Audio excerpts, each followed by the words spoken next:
Welcome back to New York Giants franchise.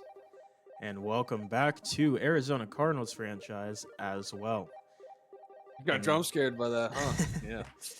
No, a little crossover event again, back-to-back ones. Crazy.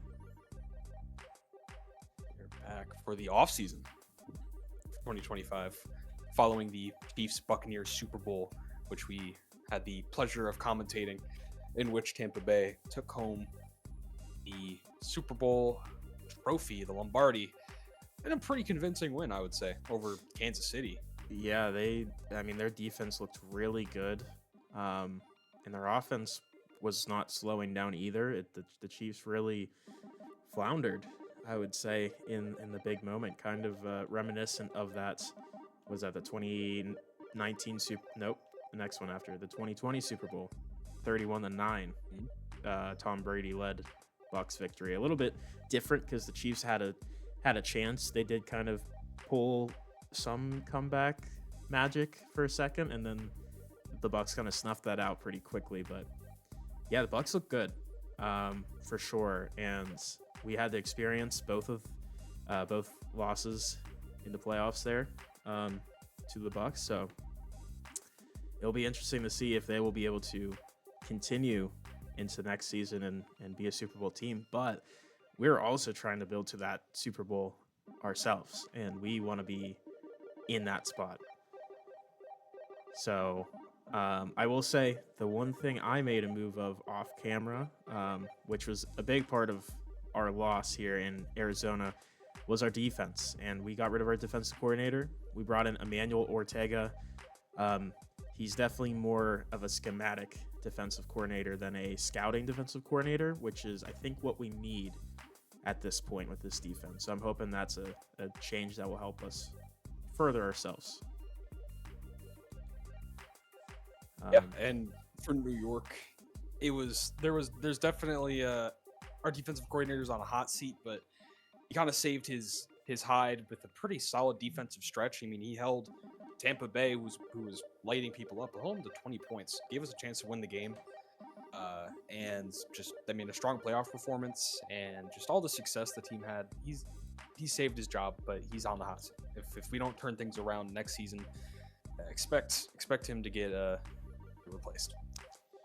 Yeah, I mean, without further ado, if you guys haven't watched the Super Bowl video that we both posted on our channels, go check that out. We do cover the rest of the playoffs before it and also the retirements. I know you can see a couple of them on the side here. But really big one for me was Calais Campbell, but not too crazy of one. Vewdew, I forget, did you have any crazy... You had one of your linemen as a starter, but he wasn't really good. Yeah, right? Van Roten. Yeah. Van Roten saw his way out of the building. Aaron Stinney's backup, and Graham Gano, who was probably going to McDonald's anyway, so I don't, quite mind that. He was quite poor for you. He may have lost you a couple games. That was not my input at all. It was very much him and his fault, and he needed to go. So yeah, I think we're ready to sim. If you are. Let's go ahead. I'll force advance here, and we're gonna keep chugging along here. We are gonna go through the entire off season. And we're very excited because there's a lot of stuff that's going to be really noteworthy here. And something that did just pop up here, I don't remember if Lavonte David retired prior. It looks like he may have retired this week. But he decides maybe he had to think on it a week after the Super Bowl. It was too quick of a turnaround. But he decided he wanted to end on a high note with the Super Bowl MVP as well. And I mean, he was really good in that game. He could have still played another season, but I don't blame him going out on top. Wise move by Lavonte David. We get into re-signing here for the Giants. We have Cordell Flott is probably the biggest player who we are not going to be bringing back. We have some really solid corner depth, and Cordell Flott just doesn't really move the needle for us. I think he's a solid young player. He'll probably go to another team and have some decent success, but I think we're ready to move on from him. Evan Neal is an absolute bum, and he's not going to be playing New York Giants football. He's young, and his overall looks solid, but do not let that deceive you. This man is one of the worst pass blockers I've ever seen in a Madden football game, let alone maybe in real life. True. And the rest of it is just special teamers. Montreal Washington, who's our return man, Smith Marset, who's also a special teamer, and Russell Wilson, who are not going to be re-signing. I'm surprised he didn't retire, honestly. I thought he would have 37. He's solid. He's still solid looking. He's the 28th best quarterback still in the league. That's crazy. Yeah, you might have a job somewhere. We'll see. He could definitely be. He could be a good good vet. Paid as a mentor. Yeah, right. As a mentor backup. There's some good quarterbacks coming out in the draft this year, which we'll get to in a couple minutes here. But I think he would be a very nice piece to at least be a mentor and bridge quarterback for one of those guys coming in. There's plenty of teams that need quarterbacks. You look at the Rams in my division, just retired Matt Stafford, right? So they're left with like nothing. It's Jimmy G and maybe Stetson Bennett's there. I don't know, but there's some teams. But yeah, I mean, I will say Cordell Flott, you mentioned him. I did eye him up a little bit as a potential option. I am shopping for corners this offseason. Evan Neal, I am not interested in for the reasons you said. And on our end here in Arizona, I already kind of dealt with a lot of these contracts in the regular season. Obviously, Zay Jones, our receiver 3, is headed on out. He was serviceable, but I think we need to get better there. Starling Thomas, the 5th, was the one I had the most struggle with because he made some impact plays, but he didn't really play a lot, and we have a lot of depth that are similar overall. Greg Dortch was our 4th receiver. He's replaceable. Don't want to have to pay him. Now, Kytro Clark was the one that we didn't have re-signed yet. I'm probably going to let him walk, though. He doesn't have much interest coming back. And, again, a lot of corner depth. Even though he did bring some nice returns for us, I don't think he's worth it. We're losing our starting right tackle, Jonah Williams, which is not a bad thing because he was the worst part of our O-line. And then other than that, it's pretty much just depth guys, although Josiah DeGuara is leaving, which I forgot about. So that does open a hole for tight end 3 in a really strong tight end draft class. And both Chad Ryland and Blake Gillikin, our kicker and punter, will be leaving. So we will see how we fill those holes here. And I mean, I'm ready for the next step if you are. We do have a storyline, so do we? Go ahead and check this out. Staff improvement. Nice. That I do not have one of those. That's all right. So I will wait on you. See what this is about. It's Thomas Quinn. Yes, I think this is our defensive guy. I think. We need your opinion on how I can improve as a coach. Maybe by performing in the regular season. Starting with that. Stop the run or lock down the passing game. Let's lock down the passing game. New York Giants were one of the worst. I think they were the ranked 32nd in passing yards allowed, or they were close to it. They were not good in pass defense, especially for most of the regular season. Affecting QB timing in the pocket. This insane defensive line. We need Abdul Carter to take a step up. I don't even think he eclipsed 5 sacks on the year. For a rookie defensive end, that's not great. So hopefully he'll take a big step here in year 2. Thomas Quinn can get our guys right because he is on the hot seat. I will say you were 28th in passing yards. I was 31st, so not great. He turned it around a little, but yeah. I am dead last in points per that's game. Fair. The Eagles were last, surprisingly. I guess to be fair, they had to go up against you and Dak Prescott in that division twice a year. I mean, and also you saw the Eagles getting a lot of shootouts. Daniels. They got into a lot of shootouts at the end of the year. Yeah, they did. Jalen Hurts had to throw 5-6 touchdowns every game, it seemed like, to Devontae Smith only. Yeah, you didn't even say 6-7. It was just so he didn't break any records, so he didn't get to that tying record with Nick Foles. Big Dick Nick. He's gonna hold that one for a little bit, but yeah, I mean, I'm all good on my end here. Yep, I'm situated. All I'm right. ready to advance to free agency. And this is going to be a very interesting free agency. Excuse me. I don't know if you took a look at any of the guys available yet, have you? I have not taken a look at guys available. Kind of went on this blind. All right. I took a couple sports. Song John Benson had a good combine. Okay, so apparently the talk of the combine was Jose Ridgway, the LSU wide receiver. One of the LSU wide receivers. There's a lot in this class. I will say he is ranked the #1 receiver in the draft already. He's a deep threat. He's just an extremely elite athlete. With just he can really bring just a new vertical stretch to a certain offense that whoever picks him up, like think like a Jamison Williams type, except not the size obviously, but that type of ability where he can just stretch the defense vertically. He's a very good receiver, it seems like. I don't know. There's some interesting names here. I don't recognize a lot of them.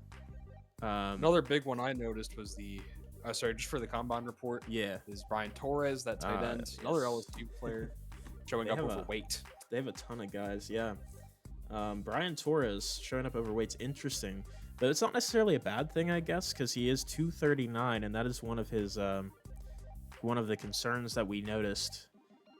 Is that he was light in college, so we'll see how much he actually weighed.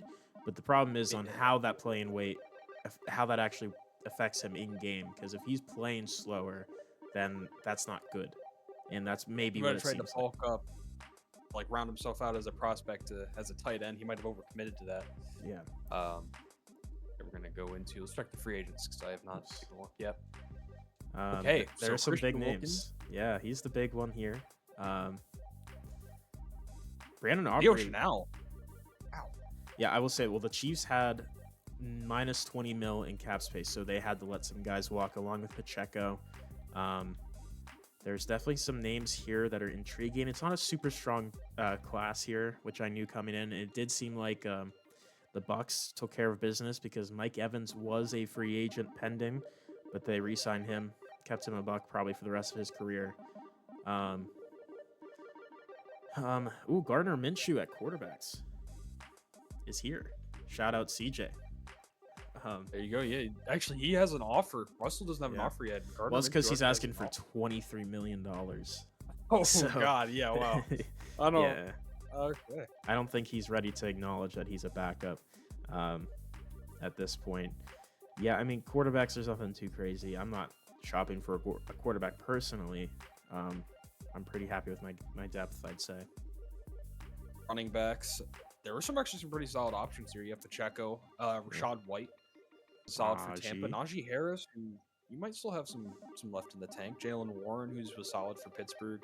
Rico Dowdle, who was, I mean, in real life going crazy in Carolina, but I'm pretty sure he's still pretty solid. Heaton Mitchell, who I don't think we've seen much of in Baltimore, but he's pretty good. Yeah, there's some pieces here for sure, and a lot of these guys are backs that were either in a crowded room anyways. I will say the Chiefs also lose Kareem Hunt, and I don't know if they kept Elijah Mitchell's also here. So yeah, they're down to just Rashard Smith right now at running back. So very interesting dilemma for them. Expect they're either gonna pick up one of these guys or something else, see if they can even afford it. Yeah, I mean that is true. I was eyeing them for potentially trading a running back their way, not a starter, but just a guy for depth purposes. Personally, I'm also not shopping for any of these running backs. While some of them are interesting, I'm happy with my duo. I'm assuming you're in the same boat.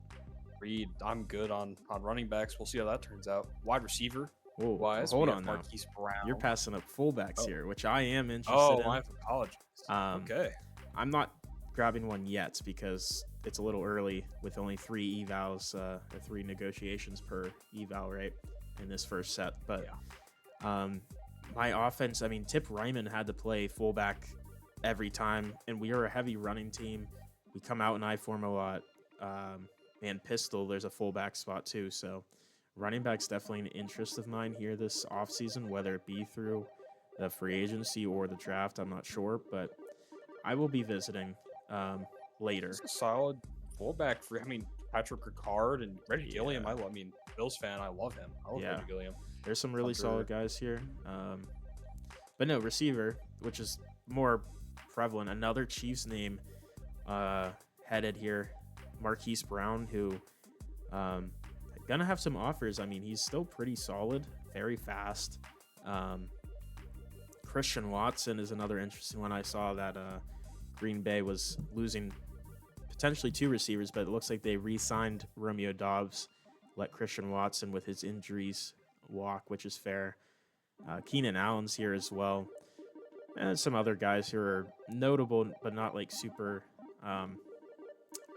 noteworthy, I guess. But Zay Jones is here. Yeah, I will be shopping for probably 1 receiver at least. Maybe not initially, depending on how I'm feeling, but I don't know. What are you looking at receiver at all? Receiver, we'll see. We'll see. I had some ideas for one of the guys in my receiver room, and not sure. Maybe never. Or it's one of those positions where you can't go wrong picking Sure. a guy up. Right. But we'll have to see how it plays out. Tight ends. We have Noah Fant, Darren Waller's loaded Madden legends right there, top of the list. Tyler Higbee, Zach Ertz, Conklin, a couple of other guys, but yeah, I think Darren Waller and Noah Fant are the notable ones I would say that have value, especially Noah Fant. I feel like you could maybe get something solid out of there if you don't want to draft one of the elite tight ends. He does have an maybe offer, a couple teams. So yeah, I'm curious. Yeah. I mean, because obviously drafting a tight end in the first round, you kind of have to be sure about that because tight end is not the most valuable position. Usually the tight ends that get drafted are those like elite tight end prospects like Tyler Warren, a Brock Bowers, even Kyle Pitts. I mean, who hasn't exactly lived up to that first round caliber, but he's still been solid this season in real life. So I think Noah Fant definitely offers somebody a nice bridge tight end. I am looking for a third tight end, but I don't know if it's going to be anyone here or not. It's not like I'm looking for a starter. So moving to left tackle. Personally, I'm all good at left tackle with Paris Johnson. There's Braxton Jones, Brady Christensen, Jedrick Wills, but really outside of that, it's just a bunch of depth / bridge players.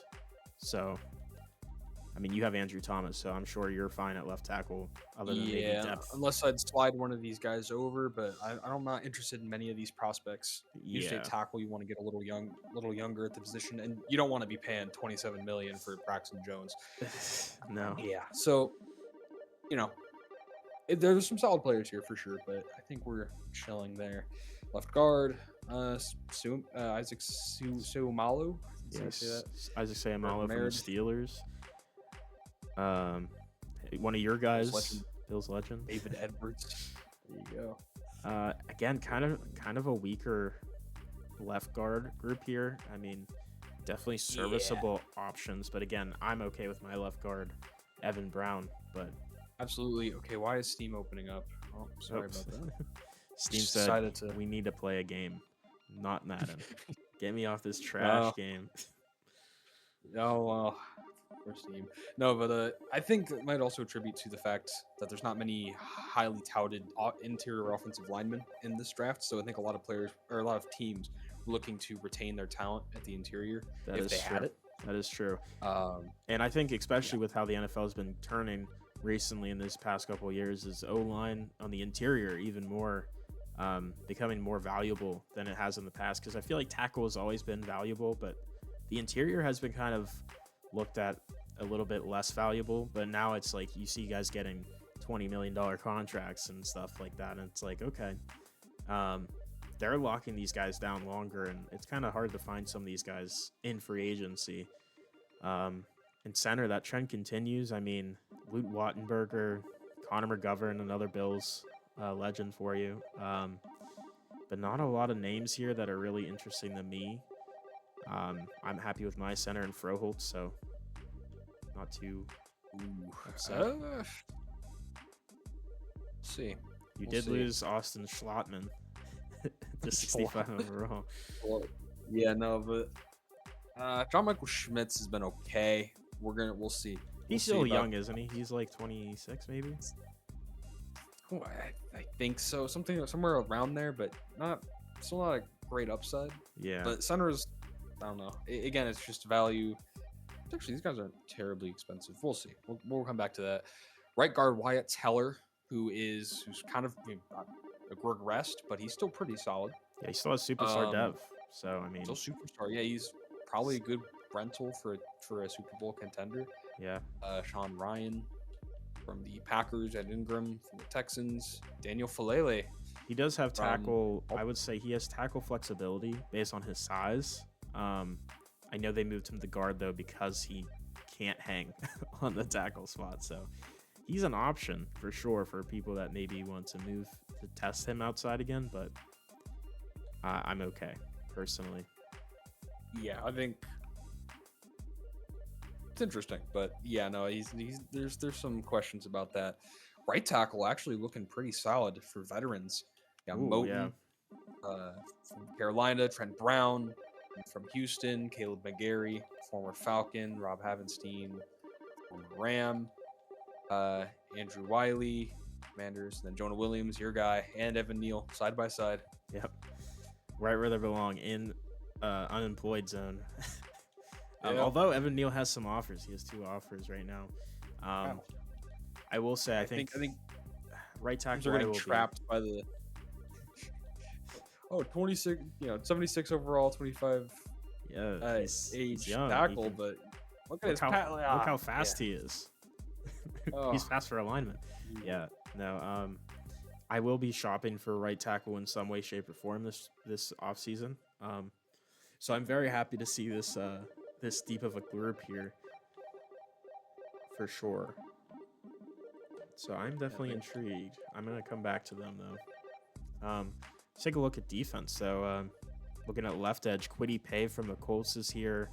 Arnold Ebiketie, Hassan Reddick, Charles Omenihu, some other guys here at left edge. I mean, nothing super crazy, like solid bridge options. I'm not looking at edge in any way right now. I have my guys set for at least the next year or two.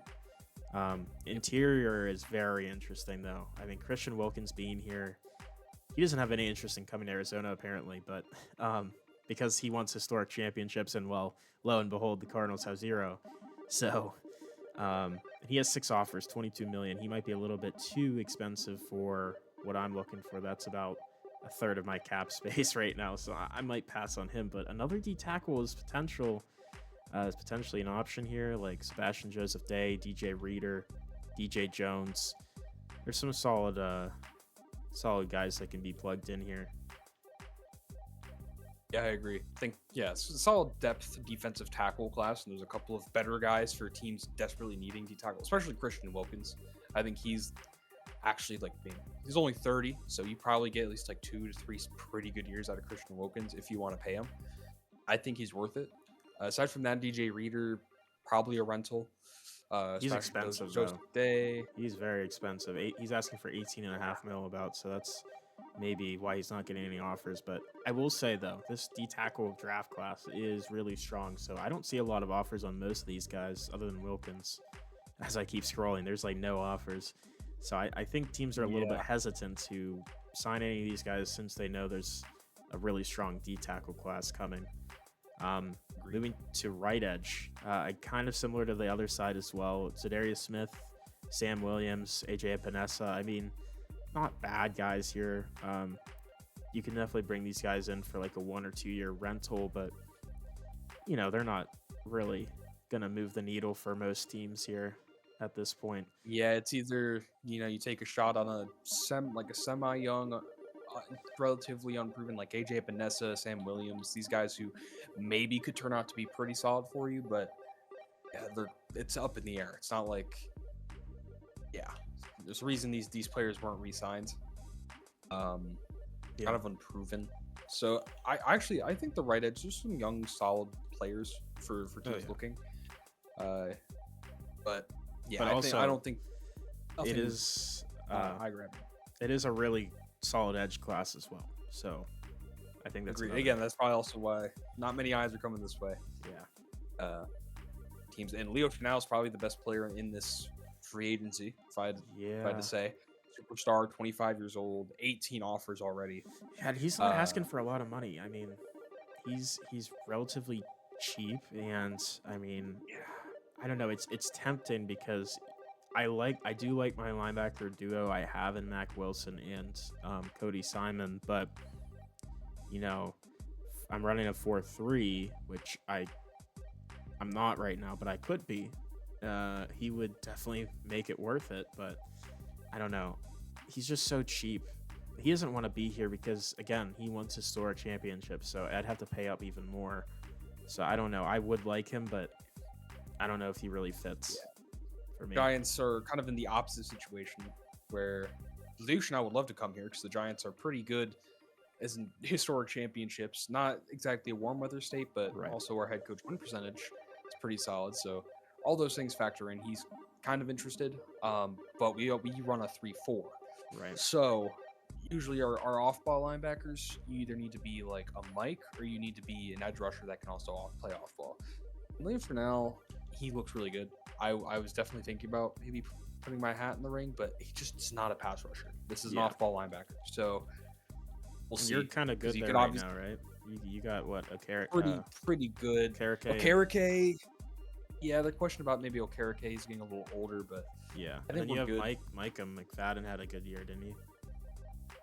Yeah, Micah McFadden. Well, Micah McFadden's superstar now. He's stepped up big. Yeah, Leo Chanel, he looks really good, but I also only have $6 million in cap. Oh, so I'd have to maneuver to even make a move on this guy, and overpay, outbid 18 other teams. I don't know if that's gonna happen. Yeah, I really good prospect. I kind of forgot how much cap difference we have. I have about 58 mil. You have 6 mil. So yeah, I did get some money back from Calais Campbell retiring, and then obviously Kyler got signed really early on in that big quarterback pay wave, so he wasn't on a huge contract comparative to a bunch of other guys. So, yeah, no, I mean, fair. Leo Chanel looks really good, but I sadly am also going to have to pass. I'll probably sign a Sam, but I don't think it's going to be him. Moving the Mike linebacker, nothing too crazy. Shaq Thompson, Kenneth Murray. Like, there's some solid, like, vet options to be more rotational or backup guys. I could bring in Kenneth Murray Jr. so I can confuse myself even more with Kyler Murray and Kenneth Murray. That would be really fun. But I don't know. I mean, maybe a depth guy I could bring in, but I'm not super concerned with bringing in a starter or anything. I like my guys that I have. Same here. So Will linebacker Ivan Pace, pretty solid player. He is pretty good. Probably, star dev, only 25. There is interest, 6 offers. He does not want to be a New York Giant. I will say, I think size-wise for Ivan Pace is a little bit concerning for a 3-4, like, you know, guy who could play on the edge, technically. Like, he has some pass rush upside, but I don't know. 5'11", 231 is not really gonna move you there. Profiles more as an over the middle linebacker. Yeah. Even then, he's a bit undersized, but I mean, no, he's instinctive, young. He's definitely going to go somewhere. Jerome Baker is he's pretty solid. He could probably do you a solid role for a couple of years. Not terribly old, but not a guy who's going to entirely elevate your team. Alex Anzalone, kind of the same thing with him, a little bit older. Devin Bush, same thing with him. Josie Jewell, yeah. I mean, the rest of these guys are just mostly like depth players. Yeah, I mean, definitely not bad. Moving the corner now. This is a spot where I'm very interested in with my corners getting toasted versus Mike Evans in the playoffs. Some pretty decent options here. Obviously, Kendall Fuller and Chidobe Awuzie are kind of the veterans. You got young Cordell Flott from the Giants, Sam Womack, Jalen Watson, Cater Kohu. I mean, there's some decent guys to bring in here, and I will definitely be adding one of them. You know, I just need to make sure I'm bringing someone in that fits my scheme, because I think my issue coming in was I was trying to work with the guys I had. I like being more of a man first corner coverage guy, right? And I think Cordell Flott would fit really well in a zone scheme, but he's not going to fit really well in my scheme. So I'm probably going to pass on him, but I will be signing somebody else eventually here. Yeah, Yeah, it's kind of the issue with Cordell Flott is he could be okay as an X corner, but he's just a little slow. He's not great in man coverage. He's very much a zone guy. He almost is like a nickel corner, but he's not as agile as you'd want a nickel corner to be. He does have a solid change of direction. He probably is a nickel. Yeah, no, there's some solid players here. I think the Cardinals could target, and the Giants probably not in shop for a corner. Mostly our issues in secondary resided with not knowing where players would be. We had Deontay Banks in the slot for a little while, but once we moved him out to boundary, things worked a lot better for us, and just kind of keeping guys healthy was also a big part of that. But we'll see. There's some solid players here. Moving on to safety, Reed Blankenship is actually pretty solid. He really wants to be a Cardinal. Oh, does he? He does. He has no interest or no offers from anyone, but I don't really need a free safety with Jalen Thompson, but yeah, I mean he would probably love to be there. He would not want to be here. So he wants to be near weather. Alabama and in a warm weather state. Yeah, and we're not either of those things. Yeah. Justin Simmons, probably a solid 1-year rental for a competitor. Same as Kevin Byard. Darius Washington, our Darius Washington, sorry. Looking pretty solid, but very just slow. So slow. Yeah. There's some solid options here for sure. Wow. Brian Cooks, 90 speed. He's a very nice athlete. DeMar Hamlin. If you want someone who's died before, you're in luck. Want a guy who'll get back up. Yeah. DeMar Hamlin. Yeah. He knows how to eventually keep playing. You could bring in Tyson Anderson, Samurai's legend. He played slot corner for me. But no, nothing too crazy at free safety. I'm not really interested. I'm sure you're not super interested either. My safeties are good. And strong safety, Jaquan Brisker, actually very, very good safety here. Yeah. Young. He's from the Bears. Tony Adams, basically a great value. Jaquan Brisker in this free agency class. Jimmy Ward, veteran, and the rest of these guys are just depth players, I think. Aging depth players. If you really want Gordon Whitehead. If you want what's her name? Oh gosh, I'm forgetting her name. Who's the gymnast that who's married to Jonathan Owens? Yeah, she's like the most famous. She's the most famous fucking gymnast, I swear. No idea. Hold on. I can't believe I'm blanking on her name. While you're doing that, Simone Biles. Special teamer. Simone Biles. Duh. Oh. Yeah, Jonathan Owens. You could get her to show up at games with Jonathan Owens. He is here. That's like a Jameis Winston signing. It's just true. for Moreau. Yeah, that's like if you brought in Travis Kelce, although he's retired. It's like if you want to bring the morale down because Taylor Swift's at the game, lose the aura. Kicker looks pretty good. I mean, I feel like usually it does look pretty good in these Madden free agencies. I will say I'm in the teams don't often retain kickers. No, I am in the market for a kicker, and I think Brandon Aubrey's looking real nice right now. Same here. Same here. I'm also looking for a kicker because retired, and he wasn't going to be here anyway. Dicker the kickers here. There's some nice players. Jake Bates. Yeah, this is the strongest position in the class, probably. Eddie Pinheiro, my fantasy kicker right now, and he's killing it. Justin Tucker's also there, so if you really want someone who's going to touch you inappropriately, there's your option. Punter, I mean, kind of same deal. Some pretty solid options here. I am also in the market for a punter, so plenty of solid ones. Don't really need to mention most of them because they're like, who are these people, right? But yeah, I mean, Stonehouse. Yeah, and there's 2 long snappers in free agency, which I think I do need one since mine retired. But I actually re-signed my 33-year-old long snapper. There you go. Yeah, nothing super crazy in this draft class overall. There's some decent players, decent depth options, but I'm not particularly super interested. But at this point, I guess this is probably kind of just let's go on our own here, and we'll see. I don't know. I'm looking at trade. I'm looking at trade block right now just to see who's on there. Get a speaking of trade block, my first move I'm gonna do, as I'm officially announcing it, is Kayvon Thibodeau is going on the trade block. Oh, We're gonna shop him around a little bit. I have okay. some teams written down. We're gonna try to shop him to.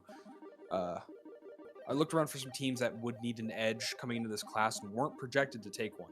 There are a few teams that had bigger needs, and I'm gonna see if Kayvon Thibodeau is 25 years old.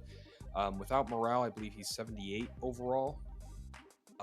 He's a pretty solid pass rusher, and he's young. He's really fast. He could probably play a solid 3-4 because he's 88 speed.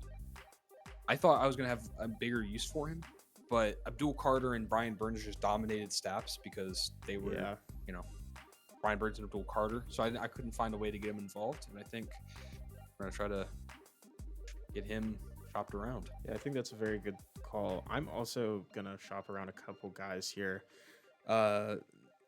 The most notable one, I guess, would be Sean Murphy-Bunting, who was out for all of last year with an injury. I think I've moved on from him. He's just a little bit too. I don't know. He just doesn't fit this group anymore. He's taken up $9.5 million cap hit right now, and I'm looking to get someone else in here. That's not going to be a super big injury risk at this point. Oh, wow. The Chargers are willing to give me a Rondé Gadsden and a 7th-round pick for him. That's crazy. There you go. I don't want to waste Gadsden in my 3rd tight end spot, to be honest. I'd rather him do his thing. Okay, so we're going to try to maybe do... How do we want to do this? Detroit would be interested. Maybe I could try to get a higher pick. So, like, I could get Detroit to give me, like, their 2nd-round pick. I gave them Kayvon Thibodeau. And I'm thinking do my 4th from this year and you think a 4th or a 3rd next year? If I did Thibodeau, a 4th this year, and a 3rd or a 4th next year for their 2nd this year. Do you think that'd be a fair trade? Yeah, I think so. I think that'd be good. You trading to? You're looking to trade to? Detroit. Okay. I'm just gonna. I don't know. He doesn't really need to be there. They don't really need Sean Murphy-Bunting in the Broncos. I don't know why they're really offering. To be honest. Okay, the Lions do want a little bit more for that 2nd-round pick, which I can respect that. Aren't too high on Thibodeau. I'll go ahead and shake this up to a 3rd-round pick in the next year's draft. I believe we do have the trading up in difficulty as well, just to make it more that's fine. Realistic, so we're not just fleecing. Yeah, I wouldn't want to be doing that. Let's do so the 3rd. Yeah, they seem pretty. What else could we do here? I don't want to give up. I don't want to give up the full house for a 2nd-round pick. So we need to get smart about this.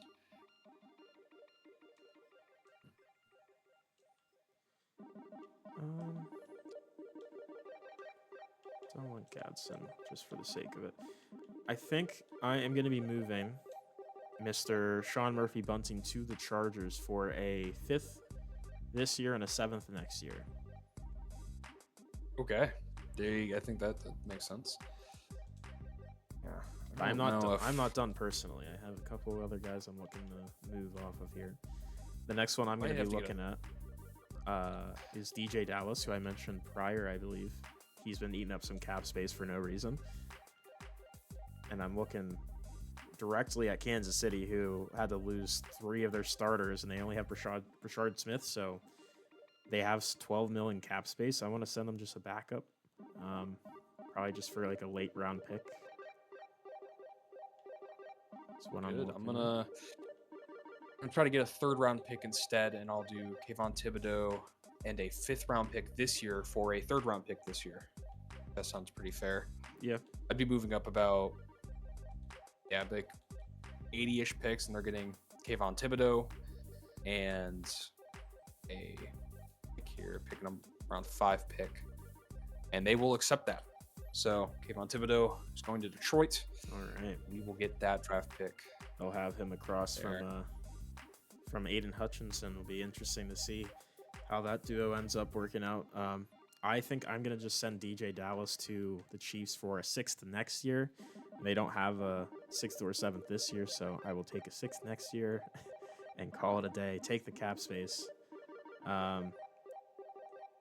Please. It says the trade's pending.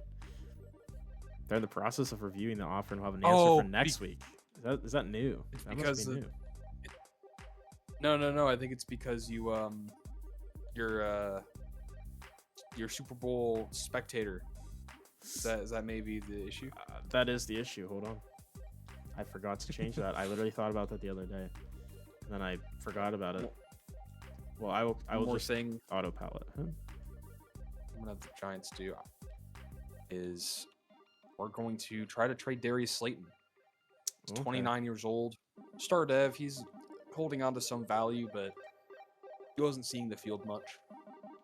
So I'm going to see if we can get something back for him. Yeah, that is fair. Trade offers, I don't know. My next big one I'm trying to trade is Zaven Collins. He just doesn't have a spot on my team. He's very versatile, but I just don't have room for him at this point. Fair enough. I think your rival Rams, they kind of need a receiver. I think I'm going to see if the Los Angeles Rams will give me something for Darius Slayton. I mean, fair enough. Except for Nakua, Jordan Whittington, and Kanata Mumpfield. For them, it would. Their receivers are actually really bad. They're kind of looking rough right now. I mean, no Stafford, no Devontae Adams. True. Man, Browns, you're not making things easy here. They don't have. I don't even know if they even take Darius Slayton. They have no receivers. It'd be like a Titan situation. Yeah, but I don't think they'd give too much for him. I think maybe I'm not really interested in players. I kind of want picks. That's where I'm at as well. Unless there's someone specifically I need a depth guy. Return or something. So nothing at corner. So I might give them I might even trade a corner. Oh, I don't know. No, maybe not. I think we're gonna keep it simple. I might think Darius Slayton for a 5th round.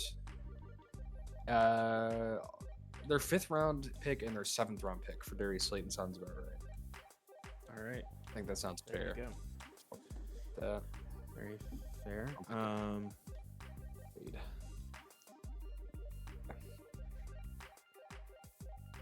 So interesting.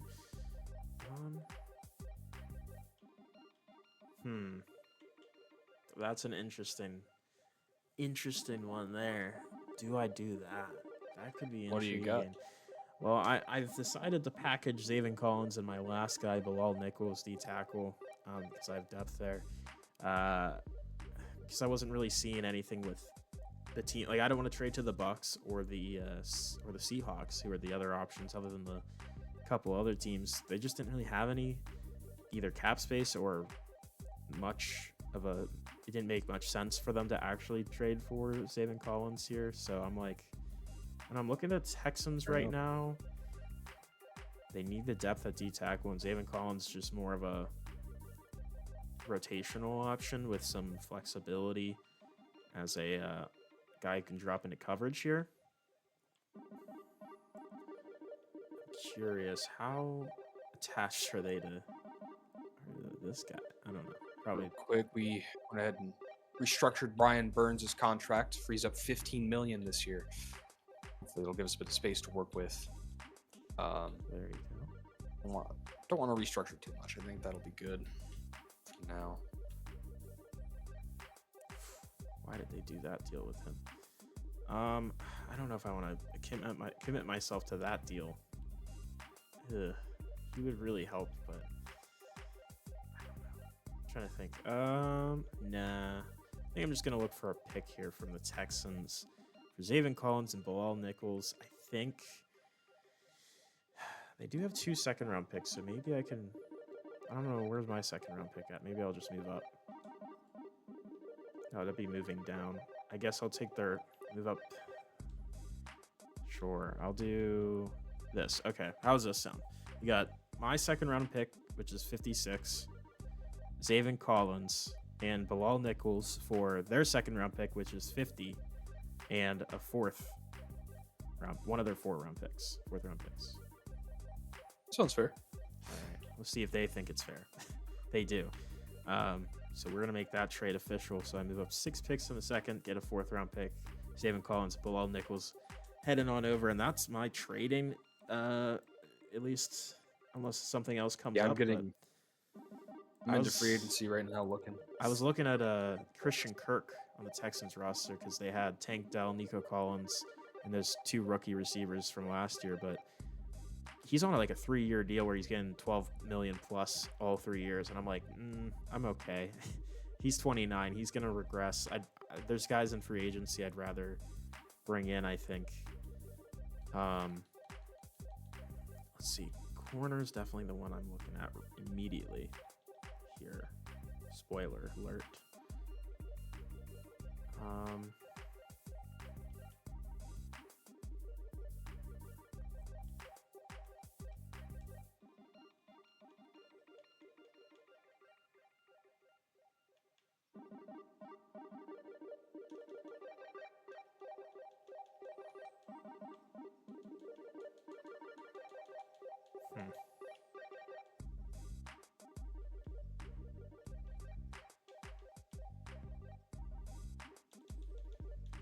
It's kind of tough here.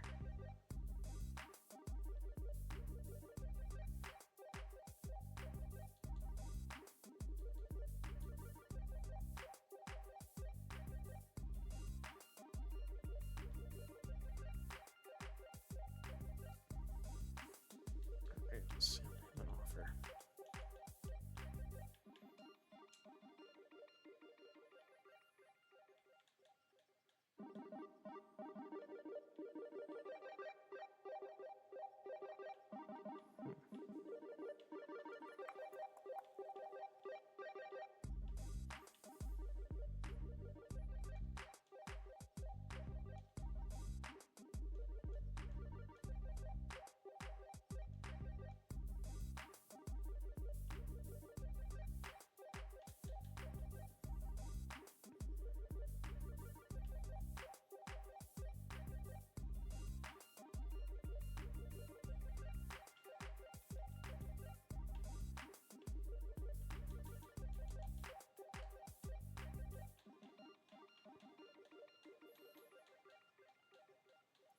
Dog, is there no fucking right tackles with a mentor tag? What the hell? I feel like they definitely made mentor tags a little bit less common, I think. Yeah. Or maybe also certain positions get mentor tags. I don't know, because I remember looking for some usually, and I wouldn't be able to find any. It's like I'm looking at all these. Both tackle spots have like no one that are mentors. Which, I mean, that's fine. In the grand scheme of things, I'm still going to look to sign this guy here. Maybe.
All right. Well, I have my 3 offers in, so whenever you're ready, we can eval. Yep, I'm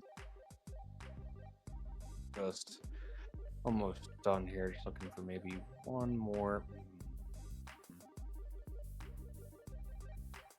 Making one more deal.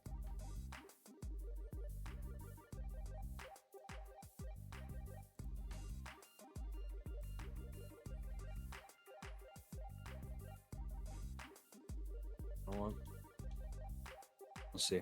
All right, I'm ready to evaluate. All right. Let's go ahead and do that. So eval 1. So I can say officially, the Arizona Cardinals have signed Rob Havenstein from the Rams, formerly, to play right tackle, and also former Steeler Calvin Austin to play wide receiver. Do you get anyone? I got wide receiver Keenan Allen. I was looking at Keenan. I was looking at him. I was looking at Keenan too. Looks good. He wants to be here. He's not terribly expensive. Just like a little rental. And I just traded Slayton. And you know what? Let's ride Keenan Allen. And then I actually grabbed my kicker because I wanted to get my kicker, Jake Bates. That's a good really one. like Jake Bates. Signed him to a nice little 3-year deal. And then Jordan Meredith as guard. Looking pretty solid. And I decided to at least have him there. That was fair. To that was fair. replace Van Roten. That's been my move so far. Question: why is he 69 overall? I said he was 76 overall. Am I being scammed? Oh, it's because he's Morale. he's wrong side. I gotta move him. Yeah, I assume that's why. I will say I already have my next. One of the guys didn't sign, so I have my 2 additional guys added already. Whenever you're ready, let me know. Well, looks like actually while you're doing that, just seeing here, Christian Wilkins is a Steeler. Oh wow, 1 year, $11 million deal. That's actually really cheap. That is a really cheap deal that they managed to get with him. He must have really wanted to be there. Oh yeah, I guess he wanted to contend. No. I should have fucking signed Leo Chenal, man. He's going to San Francisco. 5-year deal. Oh, the dynasty might continue. It probably will. 5-year deal, 16.7 million salary, 20 million signing bonus. He's going to be there for a while, and he's going to be right next to Fred Warner, and that's going to be the best linebacker duo in football for the next 5 years, and that's going to be terrible to play against. Rashad White heads to the Saints. Justin Simmons is a Raider. Kwity Paye is a Brown. Cordell Flott moves to the Panthers. Noah Fant signs back with Seattle. Anyone else noteworthy? Not really. There's a couple other lower level guys, but some big ones there, and I'm not happy to see Leo Chenal in my division. I would assume not. Yeah, no, especially not on San Francisco. No. Literally anywhere else would have been better. This is gonna be a painful 2 games a year. Last year was rough, but this year's gonna be even worse apparently. There you go. Yeah, I actually don't know if I'm gonna make any other moves. I'm down to $2 million in cap space. I forgot you don't really have money. Who's taking up all your money? Yeah, I've restructured enough. I'm pretty sure it's some of these older contracts. Let me double check. I mean, like, I know Andrew Thomas and Dexter Lawrence got paid, and they deserve it. But like, Brian Burns got restructured. Yeah, he was my biggest asset, I believe. Yeah, that makes sense. Restructured him, and yeah, it's Andrew Thomas. Yeah, of course he got paid. Dexter Lawrence got paid. Adebo is paid. Abdul Carter actually is a really nice rookie contract, total of $45 million. That was fun. On Hollins, yeah, just older guys. Okekre, yeah, Wando Robinson got paid. I paid him the offseason. So yeah, just in Runyon is also just all these guys who are older. And next year we should have a lot more cap open up. That's fair, but a little tight this year. I think I made the moves I needed to make. Okay, so you're for sure you're done with signing anyone. Yeah, probably. I think I'm situated. All right. Well, I'm definitely long from done here. I have some cap to spend. I have a couple more positions to fill, so we're gonna go ahead and eval here. No problem at all. All right, and I can say that Brandon Aubrey, Samuel Womack III, and Ryan Stonehouse are all Arizona Cardinals. Very happy to have those guys and improve my special teams tenfold. Also adding to the corner group there. Did you bring any of your guys in, or was that it? No, I signed those 3, and I've finished. I might sign some players after the fact to fill up the roster, but yeah, I've done bidding for any of these guys. That is fair. Cap issues. I will just speak out loud for the rest of what I'm doing, so you can kind of be involved with what I'm doing here. I'm looking at these running backs. Switch streams real quick. Actually, you could do that. And right. I don't know. I'm really in between some of these because, like, I think Reggie Gilliam gives me more of a weapon than Patrick Ricard would. He's just like a 6'0" lineman, right? So it's kind of tough. Although they have the same run blocking, but the lead blocking is insane for Ricard. Also 88 strength. I don't know. Gilliam's not that much worse. I think you add in his speed and his... I'm going to bring in Reggie Gilliam, I think, is who I'm looking at here. He's a little younger. Legend, that's a good one. Let me bring him for a 3-year deal. Definitely am looking forward to incorporate a fullback in my offense here. I think I'm good at receiver. I was thinking about Reggie, but I quite like Bellinger for what he does there. For tight end? Yeah, for moving him like the fullback. He plays fullback. Okay, like gotcha. Yeah. Let's see. I mean, I might sign guys after the fact as well, after the draft. But what I was thinking, like get a good understanding of what rookies are going to be in the building. What veterans I might need. I do want to bring in a D tackle to at least play in there because I did get rid of Bilal Nichols. I need someone who's maybe a little bit, I don't know, maybe younger, but at the same time, I need some vets in the room. I don't really have vets. Actually, I do have Dalvin Tomlinson, and what am I saying? Me when I lie. I also don't want to spend a ton of money on one of these guys, so... Who's Jaquelin Roy? Who are you? Nose tackle type. Sure. That's a lot of money. I'm going to take that down a notch. How about $5 million for 1 year? And let's see. I'm good at right edge. I do need another linebacker for depth, probably. Ivan Pace is still here. That's crazy. Josie Jewell, Super Bowl winner from last season. Oh yeah, I'm gonna try to sign Reed Blankenship. I mean, he wants to play here. Jalen Thompson's getting older. I might as well have a third safety. Doesn't hurt. We're gonna go ahead and eval those. And Reed Blankenship is so ecstatic to be here. And Gilliam and Jaquelin Roy are going to wait a little longer on that. Let me just add one more guy before we go to the next week.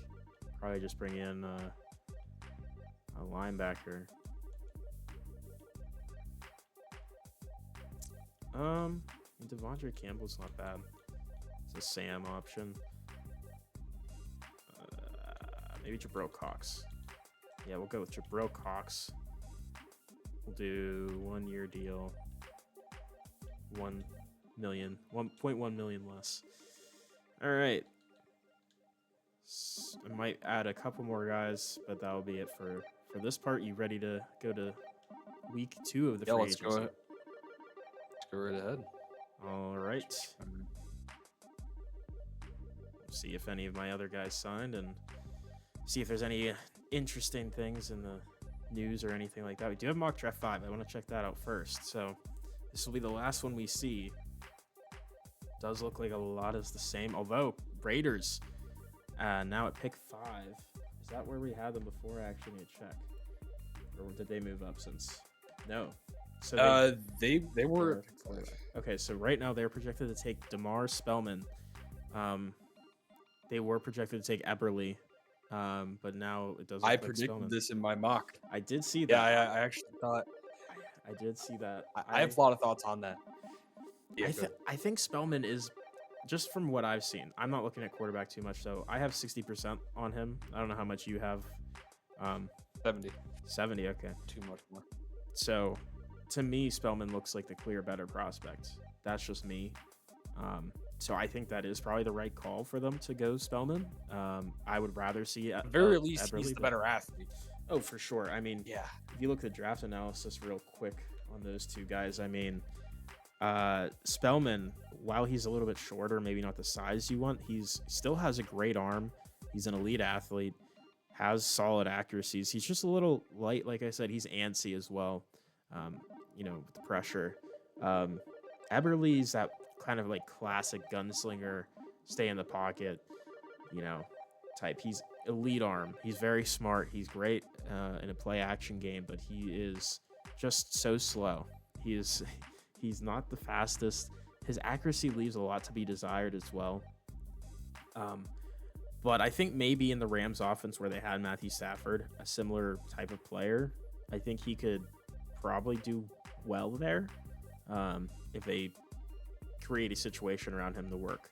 You see the Bengals instead of taking Reed Hastings. He looks really good, I would say. I don't know if you looked at him any. I agree. No, Reed Hastings does look very good. Yeah, if I had a higher pick, he would be my pick.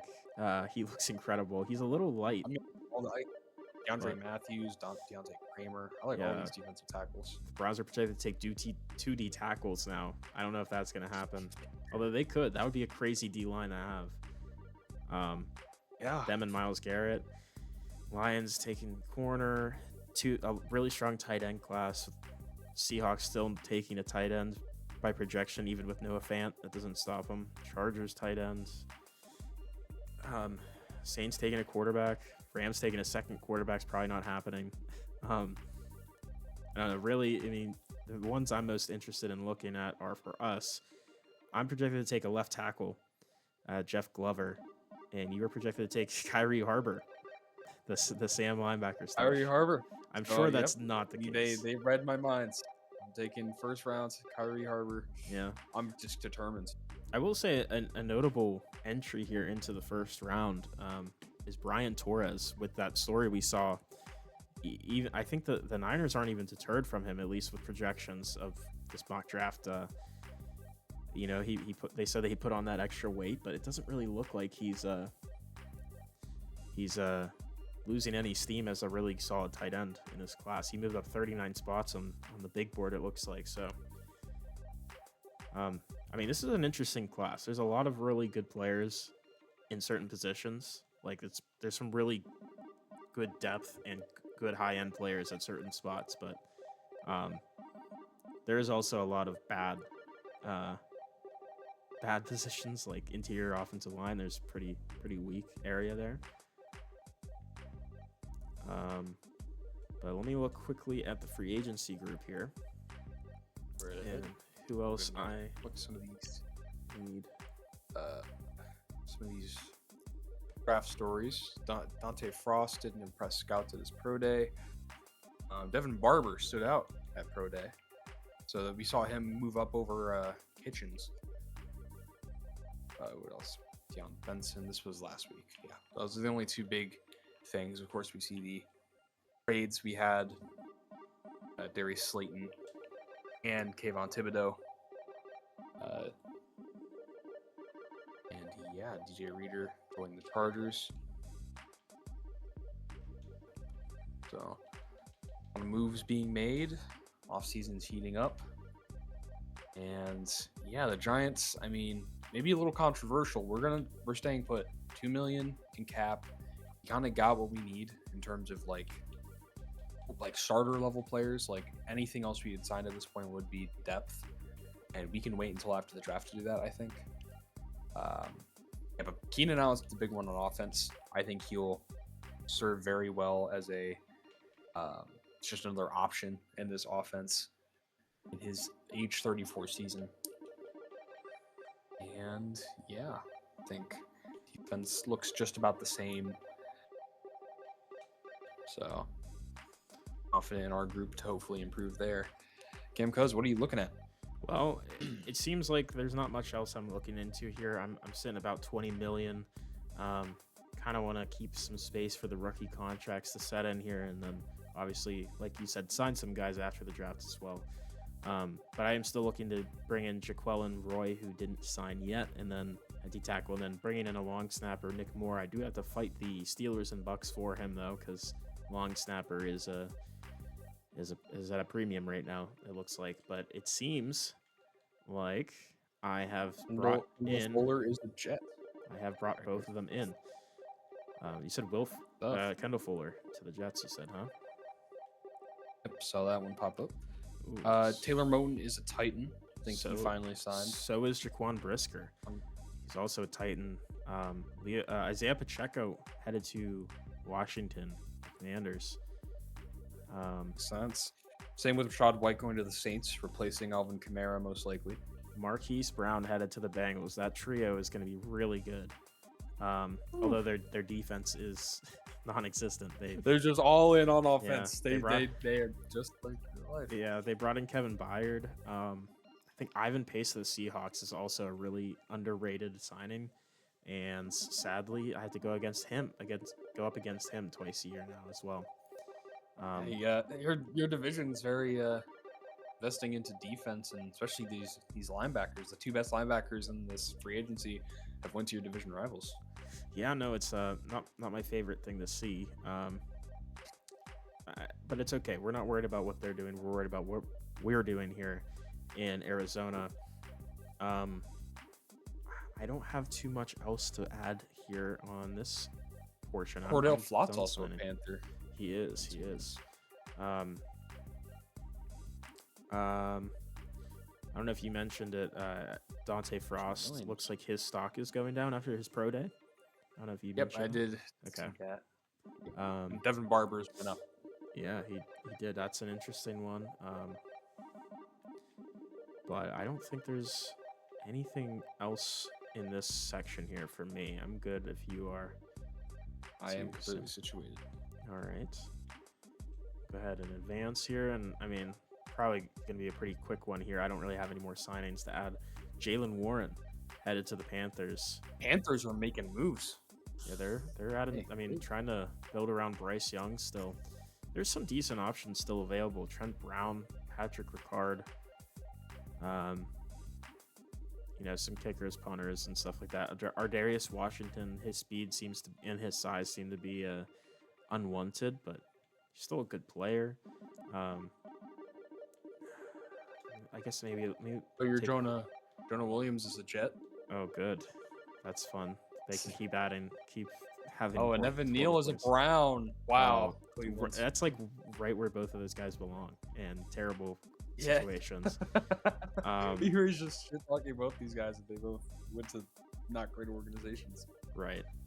I guess. Oh. Hold on. Let me look at this fucking Chiefs team again, because it didn't send that trade through. Okay.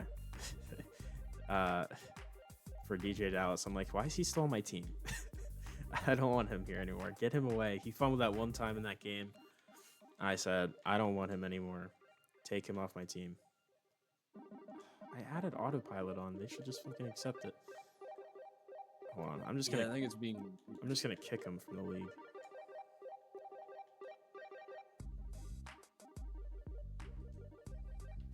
Boom. He's gone. Bye-bye, second account. Let me try running that. Is that gonna make Andy Reid retire? Or is I don't think so. Hopefully not. I mean, if it does, he is old as fuck, so who cares, right? Yeah. His ass. I'd like to mention, Chiefs, I think, have been to, like 4 consecutive Super Bowls? Yeah. I don't want to hear about that. That makes me sad. If it makes you feel better, they've lost, 2 of them. Last 2. A little bit. Okay, they accept the DJ Dallas trade. I just had to get rid of my second account. So they gave me a 6th round pick next year. A whole lot of hoopla for all that. Okay, I just want to see anyone else I need to add. I mean, a lot of these guys are just depth spots that I need, which I can draft or sign afterwards. I still have a ton of corners.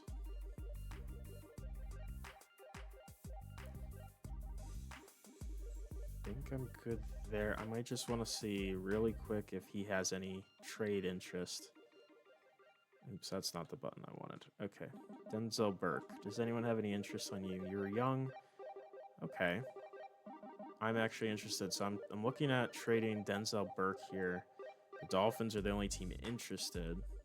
They're currently interested in handing me over Taj Washington.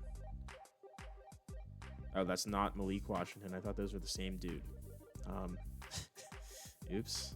Wow, they have no tight ends. Dolphins could draft a tight end in this draft here. They have currently a 62 overall and a 59 overall starting as their 2 tight ends. So Steve Oklot, the legend. I don't know who the hell that is, but sure. Yeah. Oh my God, the Dolphins look horrible. No wonder they need a corner. Jesus, they have Storm Duck. Storm Duck legend. Storm. Oh. Yeah, this Dolphins team's so bad. Yeah, let's honestly, thoughts on, because they're so bad at corner. I'll even give him Elijah Jones, 26-year-old, 72 overall. No trade offers. I literally just, okay. Oh, they can't afford him. Well, how about this? Give me Taj Washington. And this, how about instead of 2 7ths, I'll take a 6th this year and a 7th next year. Does that sound reasonable? Sounds about right. I think that's fair. All right, let's see if they think it's fair. They do. So we send them 2 depth corners who are probably going to have some ability to start for them.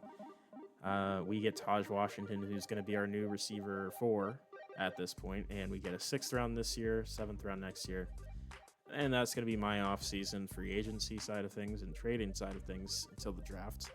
I'm good to advance to the recap if you are. I am ready to advance to free agency recap. All right. And private workouts, that is important. It looks like Trent Brown also is headed to the Seahawks. Lovely. I love this division. They just keep bringing guys in. So good. I also didn't even mention Chidobe Awuzie went to the Rams. Great. Private workouts. All right. These are very important, obviously, for both of us and everyone in the league, really, because this is our last chance to really key in on some guys. Not sure where I'm going with these, honestly. Workouts. I have an idea of a couple of players.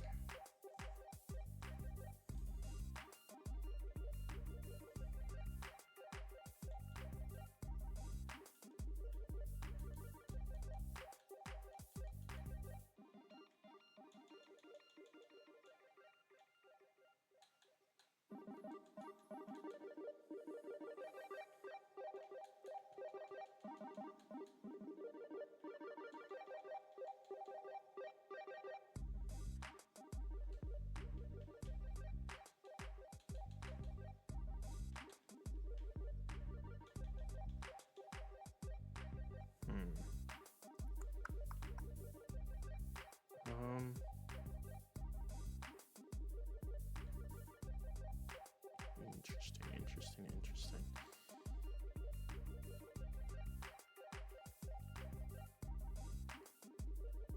All right, I have selected my 3 private workouts. I'm entirely procrastinating. I don't even know. I wish I thought of it sooner, like ahead of time, but I kind of just went with my gut there. So I picked 3 guys at the same position. So, draft day is here. This is a big time here. Very exciting. we went through free agency and everything. That's all fun and good, but the draft is, to me at least, my favorite part of Madden and team building. It's just so fun, just trying to build your team with I agree. This is where franchises are right. made. This is where they start. Yeah, this the is NFL draft. what separates teams from each other. Because you can sign a guy, if you have the money, you can sign a big name or whatever. But landing the right picks in the draft can really change your trajectory completely as a franchise. And I think could make either of our teams Super Bowl teams next year if we really draft well. But there are 30 other teams. So that's it's true. Be a fun battle. That is true. They also have a very good chance at making themselves Super Bowl contenders. Maybe some more than others, because there's some that are a little bit further away from competing, but there's some that are already in that competing territory, like the Niners, like the Eagles, both in our divisions. I think are going to be our biggest rivals here, who we're going to have a very keen eye on and seeing what their moves are going to be. But before we do anything draft related, we actually have some media questions. I guess first we can go over reporter Adam Wolf's questions from the press. We'll address Randy Peake's questions. So here's what I'll read what Mr. Adam Wolf's questions were to Randy. So he said, Randy, looking back on that 2-point conversion, would you have gone for 2 again, or would you try and win it in overtime?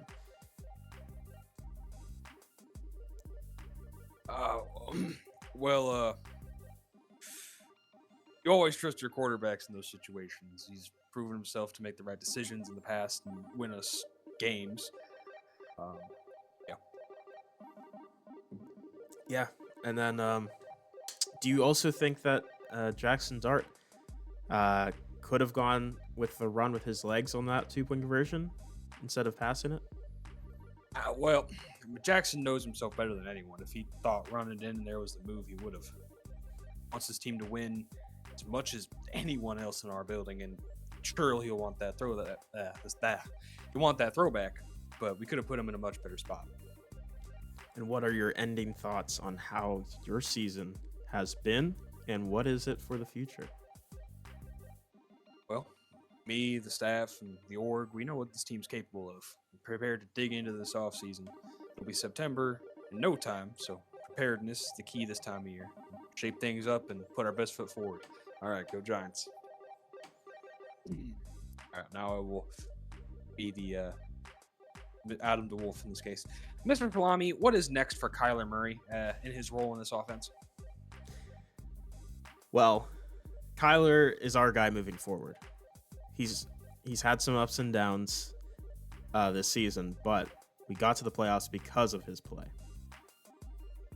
He threw 3 picks in the most critical game of the season. How can you have him adjust to make a better play in this situation? Or is his role in jeopardy?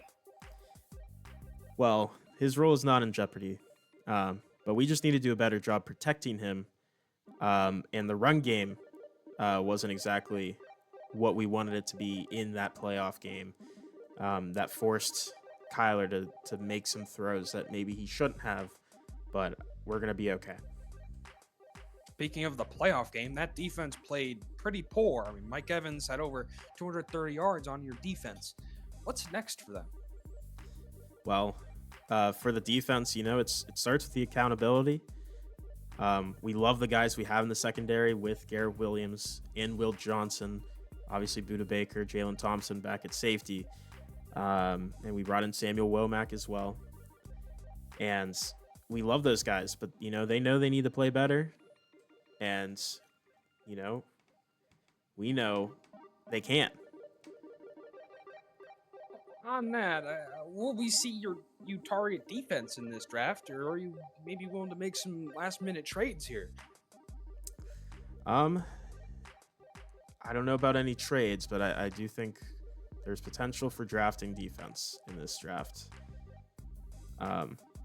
More on the Mike Evans thing as well. I forgot to mention, schematically on our end as the coaches, we need to put our guys in better spots. We made some poor play calls. We had some cover twos zones in some poor spots in that game that allowed Mike Evans to have those big touchdown receptions. So that's why we brought in our new defensive coordinator for next season. And I think he will be an extremely important piece to shore up the schematic side of our defense. Well, I mean, moving on to offense, Marvin Harrison seemed to be quite unhappy in Arizona as the season progressed. Is there a chance he gets shipped or moved, or is he willing to comply and move forward with this team? I mean, where's your negotiation sitting? Well, I will say that Marvin Harrison is such an important part of this team, and we won't look to move him. We've had conversations with him, and he's all in on being here with Arizona. He's our guy, and we want him here for a while. We need to do a better job at getting him the ball more, which will win us games. Marv is committed to the team, and he wants to win a Super Bowl here with Arizona. Thank you for your questions. There you go. And then we have some general questions surrounding both the New York Giants and the Arizona Cardinals heading into this draft. If you want to go first. Yeah. So for New York, so not firing defensive coordinator there, even though you were ranked last in points allowed. Was that a mistake? Well, I mean, it's easy to look at that stat and think that our defense was no good, but you look at the last stretch of the season, this team was just winning games, and a lot of those points came early, and we needed to do a better job. We shaped up, and when you're 1 point away from beating the eventual Super Bowl champions, you think you have a little more confidence in your defense. There were things we need to clean up, definitely, and our guy knows that, our defensive coordinator, but you just kind of trust the process, and he's this season's going to be critical for him and for us trying to get our defense right. He's bought in, so that'll answer that. Marvin, so Arizona, speaking of the Marvin Harrison thing that DeWolf had mentioned, Marvin Harrison was not getting the ball much in his year two. I mean, he only had 44 receptions last year. How does Arizona intend on getting him involved the way that Coach Lamy said? Well, it all starts with, again, the schematic side of things. We have to give him some more plays that are schemed to go to him. A lot of our plays were schemed to have multiple options for Kyler. And, I think we did a great job with spreading the ball out. And I think Kyler also did a great job getting multiple guys involved. But Marvin Harrison is definitely one of our best weapons here. And we just need to give him some more plays, specifically schemed to go to him and getting him the ball early and often to keep the defense honest. Now back to New York. On the same note, not seeming to make big moves before the draft, possibly getting worse with depth piece Cordell Flott leaving in free agency. Well, the cap issue is definitely prevalent. You only have $2 million after our short stint in free agency. His team's just not looking good money-wise. Things will open up next year, but yeah, for this year, we kind of wanted to just keep it simple and concise. And again, this team played very well. I mean, they were one play away from the championship, and we have a lot of confidence on our roster. There's also the whole draft coming up ahead. So, I mean, I think still trying to get better. We're going to continue to try to get better. That's not going to stop. But I think there's a reason to be confident in this team and what they can do. And, I don't think it's necessary to send the house or anything of that sort to, the Giants are doing well. So, yeah, we'll try to make some moves here in the draft and get some guys in this building that'll help us win more games. So, for Arizona, kind of on the topic of Marvin Harrison's inefficiency, Kyler was on the low end of both completion percentage and passing yards last season. He was I think, bottom 10, both of those. How does Salami intend to improve the pass game? and this kind of factors in with Marvin Harrison. Yeah, I think a lot of our schematic decisions, again, going back to that, we tended to want to work in the deep to medium pass game more so than the short game, especially in the first half of the season. You did see those issues with Kyler, with the completion percentage, and there was a good stretch of games where we kind of dialed it back in to be a bit more balanced of a short game worked in, as well as those medium and deep shots. But it's also difficult. I mean, the passing yards thing, it's one of those things where we're such a good running team.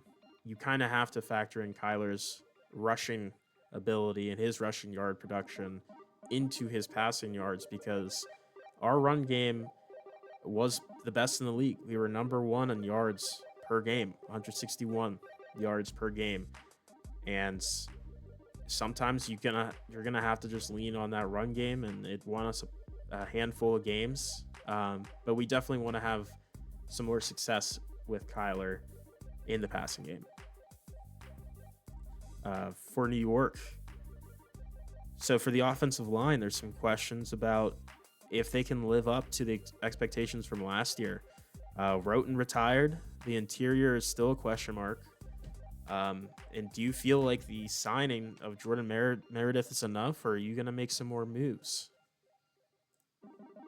Well, Jordan Meredith, I think, is a very strapping young man, and he's an athlete. I think Jordan Meredith will definitely step in and hopefully help this offensive line.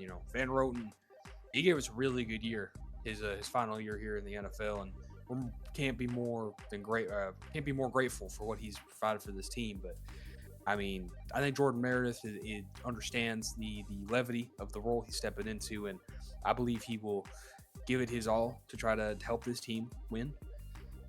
We'll see how the draft goes, but the interior is definitely something that we will consider. It's something, we're trying to improve all across the roster, and guard will be no exception. So you mentioning Kyler Murray's rushing ability and the effect this had on that offense. He had 950 rushing yards, and he was only maybe 10 or 20 yards short of Connor's total last year. Was that an intentional decision, or do you think maybe there was a bit of an over-reliance on using Kyler Murray's legs?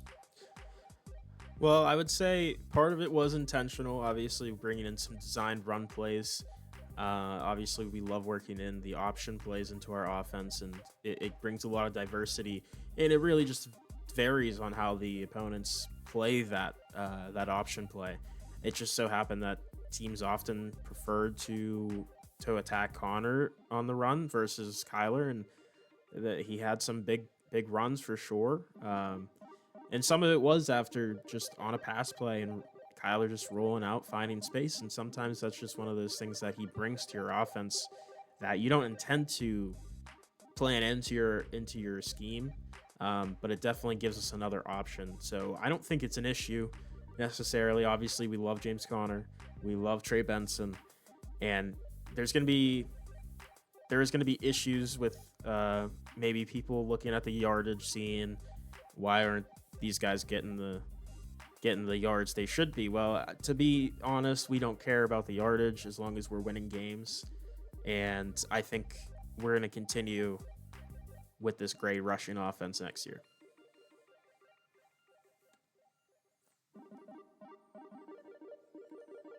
So, going back to the Giants here, for special teams, Graham Gano's year last year was inefficient to say the least, but you do bring in Jake Bates, who was a very successful kicker for the Lions.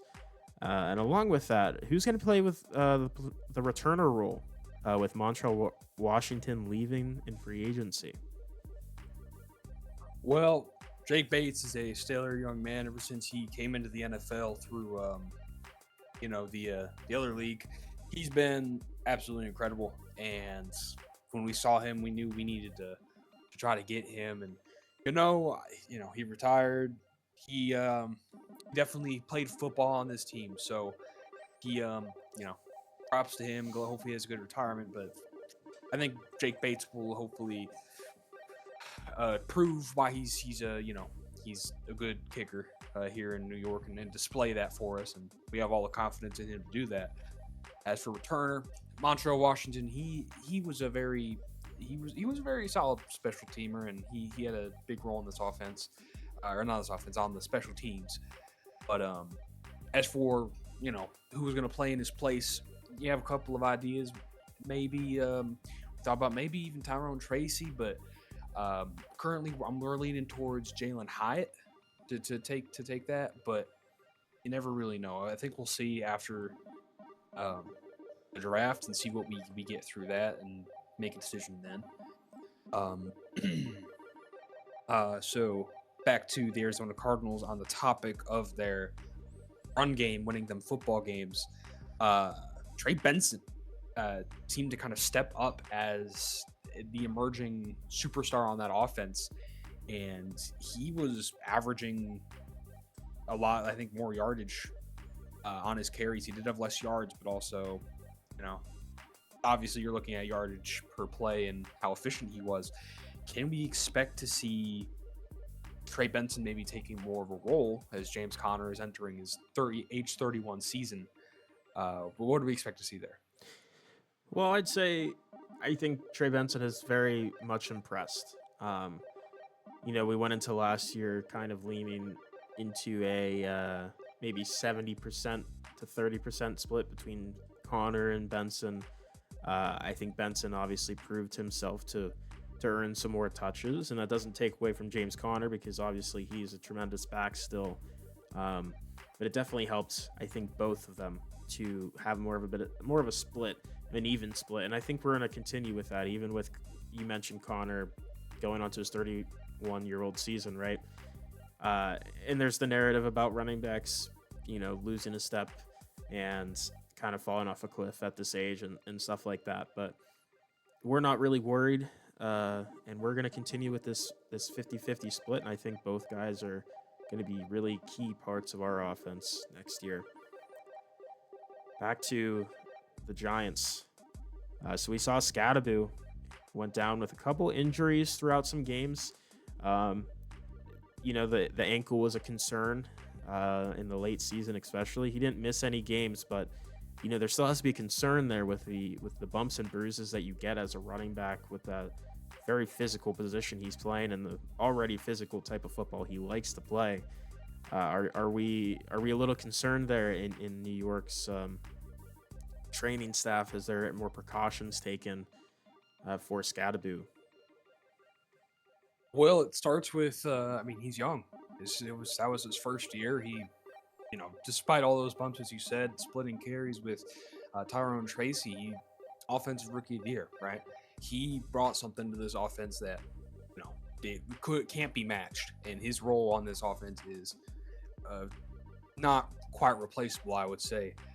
Scadaboo, he's gonna get touches, and he knows his body, so he wouldn't be on that field if he said that he couldn't be, if he wasn't confident that his body could hold up and that he was managing that properly. So I'm all for Scadaboo playing, and I think it's just about, as you said, managing the injury, and that's going to help splitting carries and employing him in situations, and maybe even just coaching him a little bit, telling him, he loves running people over, but just getting him to remind himself that he's mortal, and so I think that's the most important thing with him.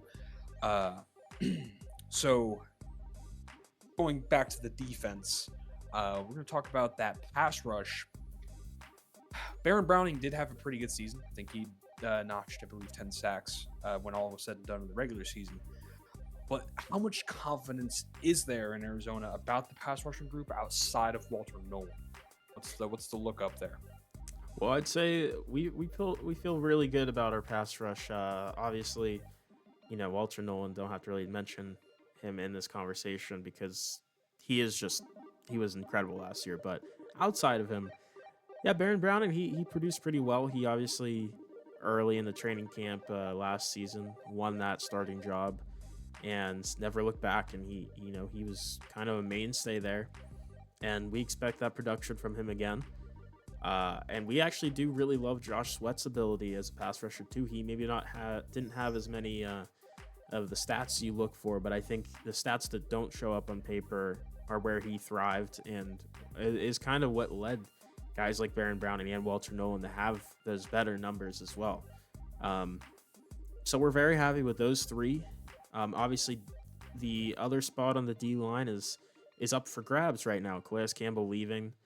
He wasn't, he was 38, 39 years old. He was pretty much ready to go at that point, but he wasn't super productive for us. So we're excited to see who's going to step up. We have a bunch of guys on the roster looking to make a mark here, and we're really excited for the future of this pass rush, especially with the still developing Jordan Birch, who is learning a lot from Josh Sweat and Baron Browning on the edge. Back to New York. So Jackson Dart, obviously star rookie quarterback for you guys last season. You'd have to assume he's looking to make a next step up as a player, maybe minimizing interceptions. He threw the third most in the league last year, with not as many attempts compared to the rest of the league. Also, are his legs going to be utilized more in this offense next year?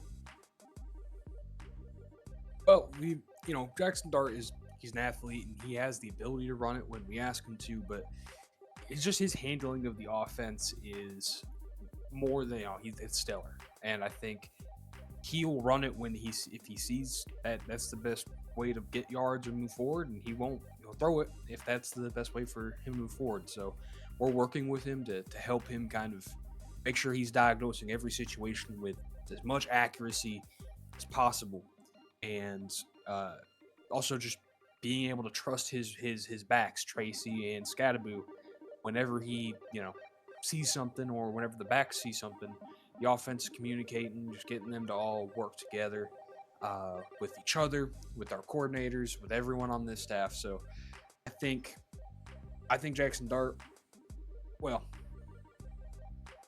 we'll see. We'll see. It's a week by week thing. Some weeks you might see him trust his legs a little bit more, and some weeks you'll see him stick to the pass and handing it off. So yeah, it's something for next year after this draft. So back to the Arizona and their defense. There are some concerns in that secondary, even with recent addition Samuel Womack through free agency. What is his role going to be on this defense? And on that note, how does Salami and their new addition to defensive coordinator plan to shape up one of the worst pass defenses in the league last year? And how can we expect to see that secondary and the linebackers help their guys? Well, yeah, obviously Samuel Womack, we're very excited to bring him in. He's going to be an interesting piece. He will get some starting snaps at slot corner for sure. He will be decently involved, but I think a big part of it is actually schematically with Budda Baker, who, our veteran piece in that secondary for us. We're actually planning to move him around a bit. We're gonna, depending on the opponent, because we brought in Reed Blankenship at safety, we brought in Sam Womack at corner, so we have those spots filled in with guys we feel confident that can handle their own. So there's gonna be some games maybe we want Budda Baker playing in slot corner. There's gonna be games where we're gonna want Budda Baker back at safety, maybe at sub linebacker more often than not. It really depends, and we're gonna really utilize him as just a defensive weapon more so than a DB. And I think Samuel Womack obviously will have some games where he's gonna play a lot. There's gonna be some games where he doesn't play as much because of that, and same thing with Reed Blankenship. But I think that's gonna help schematically. We've talked with our new defensive coordinator Emmanuel Ortega. That's a new idea he had to bring in, and I think that's gonna help the secondary a lot to get our best player on the secondary side of things more involved, and have a bigger impact on the game. But over to New York for the last question for New York. So last year, you guys had the most total offensive yards. Obviously, a very, very celebratory feat. It's worthy of celebrating that. But how do you replicate that, and how do you plan to continue that type of unit who can continue moving the chains, staying ahead of schedule?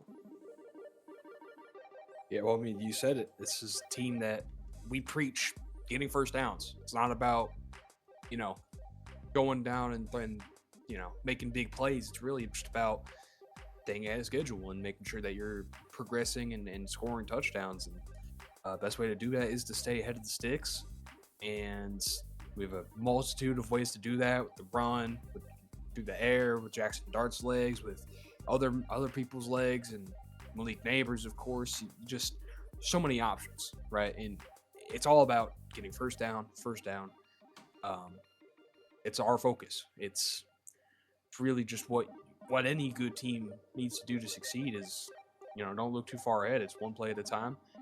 And these guys have really adopted that philosophy, is just living in the moment, going 1-0 every week, going every single down, taking it down by down, second by second, and not getting ahead of yourself, not getting too behind, staying on schedule. So yeah, I think it's a unit. It's a cohesive unit we have here in New York. It's going to take everyone, and I'm just glad to be part of it and help and kind of steer the ship. But all our coordinators, our staff, our even our boys in the lunchroom, everyone has a role here. So I'm excited to see what we can do in the future in this upcoming year, 2026. And so I think it's a mix of things to answer your question, but it's just going to be a lot of pacing, and then taking it one day at a time. Thanks you for your answers, Coach Peak. Appreciate it. Yep, no problem. Yep. So yeah, these last two questions will be for Arizona. Randy Peak is not quite as media. He's kind of always media. He's a little bit maybe an introvert. Most points per game and best rushing team in football last year for Arizona. Is Salami looking to hone in on that run game, as you mentioned earlier, or is it going to be more of a balanced attack? What's kind of the split there? Yeah, I think it is going to be somewhat similar to last year. I think we're still going to be a run first team. I think we're going to rely on our great duo and Kyler's legs still.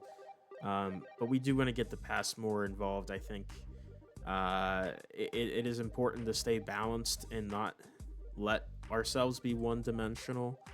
And we don't want teams to be able to just completely hone in on our run game, and then that leaves our pass game with less experience and less chemistry to win us a game. So we really want to be a balanced team that's still going to rely more so on the run game, but I think we're going to utilize the pass game more efficiently and effectively this year than last year. Okay. And last question before we let you go, Salami. Special teams overall, was it necessary? The special teams, what is your opinion on the special teams? Do you think there was room for improvement, or is this more of just a result of people walking in free agency? Well, I think it is dealing more with contracts and personal decisions for certain players, obviously. We really liked Chad Ryland as our kicker last year. He was a pretty good kicker for us.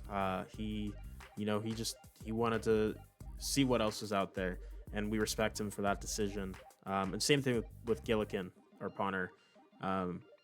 Really good punter for us, but once again, he wanted to see what else was out there for him, and we wish him all the best.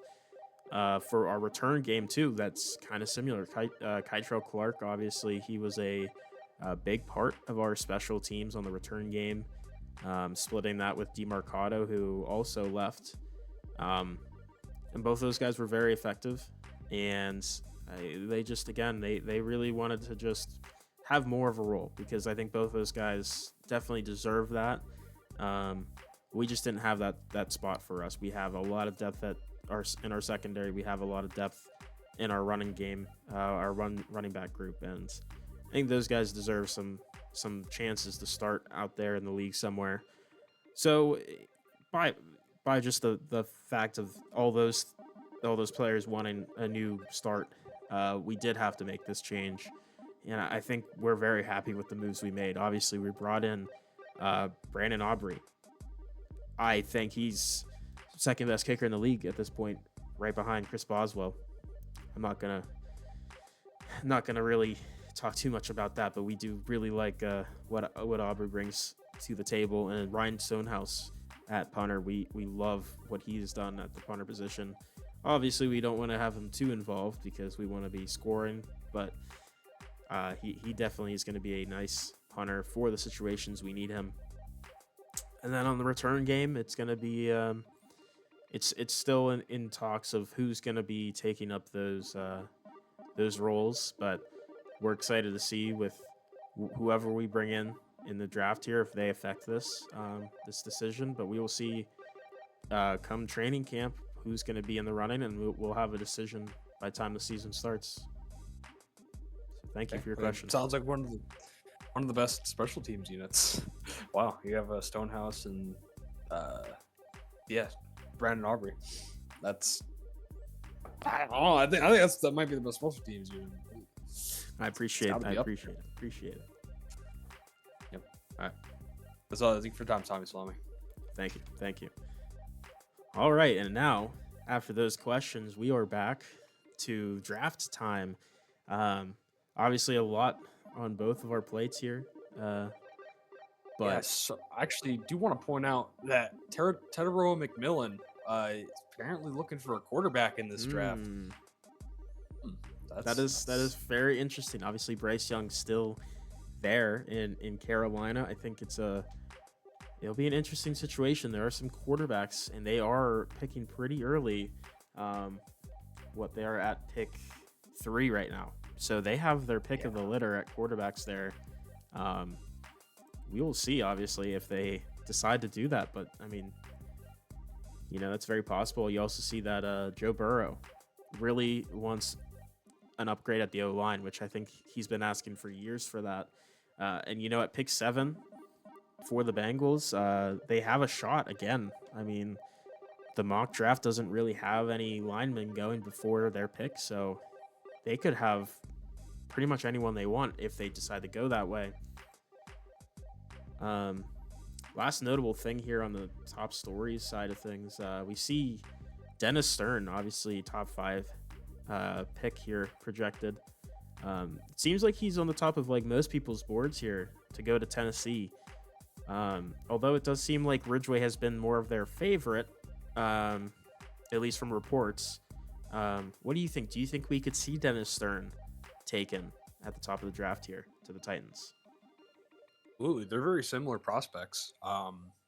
Dennis Stern and Glenn Ridgeway, I mean, they're the consensus 2 best defensive edges.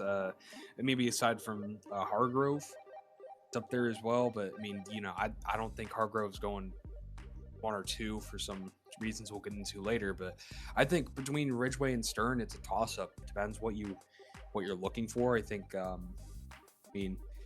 It's a difficult situation. I think Stern could definitely go 1. I could absolutely see that. I'm definitely leaning towards Ridgeway. I think when you you have more rapport with that one player and you get to know them, you want them on your team, obviously. But if they decide Stern is just the better athlete, they're going to take him, I'm sure. It really just depends on what that Titans front office has for an evaluation on Dennis Stern and Glenn Ridgeway, and that'll ultimately decide it. I assume whoever doesn't get taken will be going very shortly after. Yeah, so. I agree. I mean, they're both incredibly good edge rushers, and like you said, very similar in how they play, both being more of a speed rusher kind of pass rusher, and they're both incredible, and we're very excited to see what their careers look like. But who knows where their future resides? We'll have to find out here very shortly. So I guess that's pretty much it. Let's get right into the draft if everyone's ready here. I think we're ready. Let's get to the first pick. The moment we've all been waiting for. I also just want to make sure real quick. uh, that like that auto setting isn't on or whatever, where it just jumps to your pick. Yeah, I don't that's a think good it idea. is. It shouldn't be. Yeah, if I you don't even just know how start it it, does and it.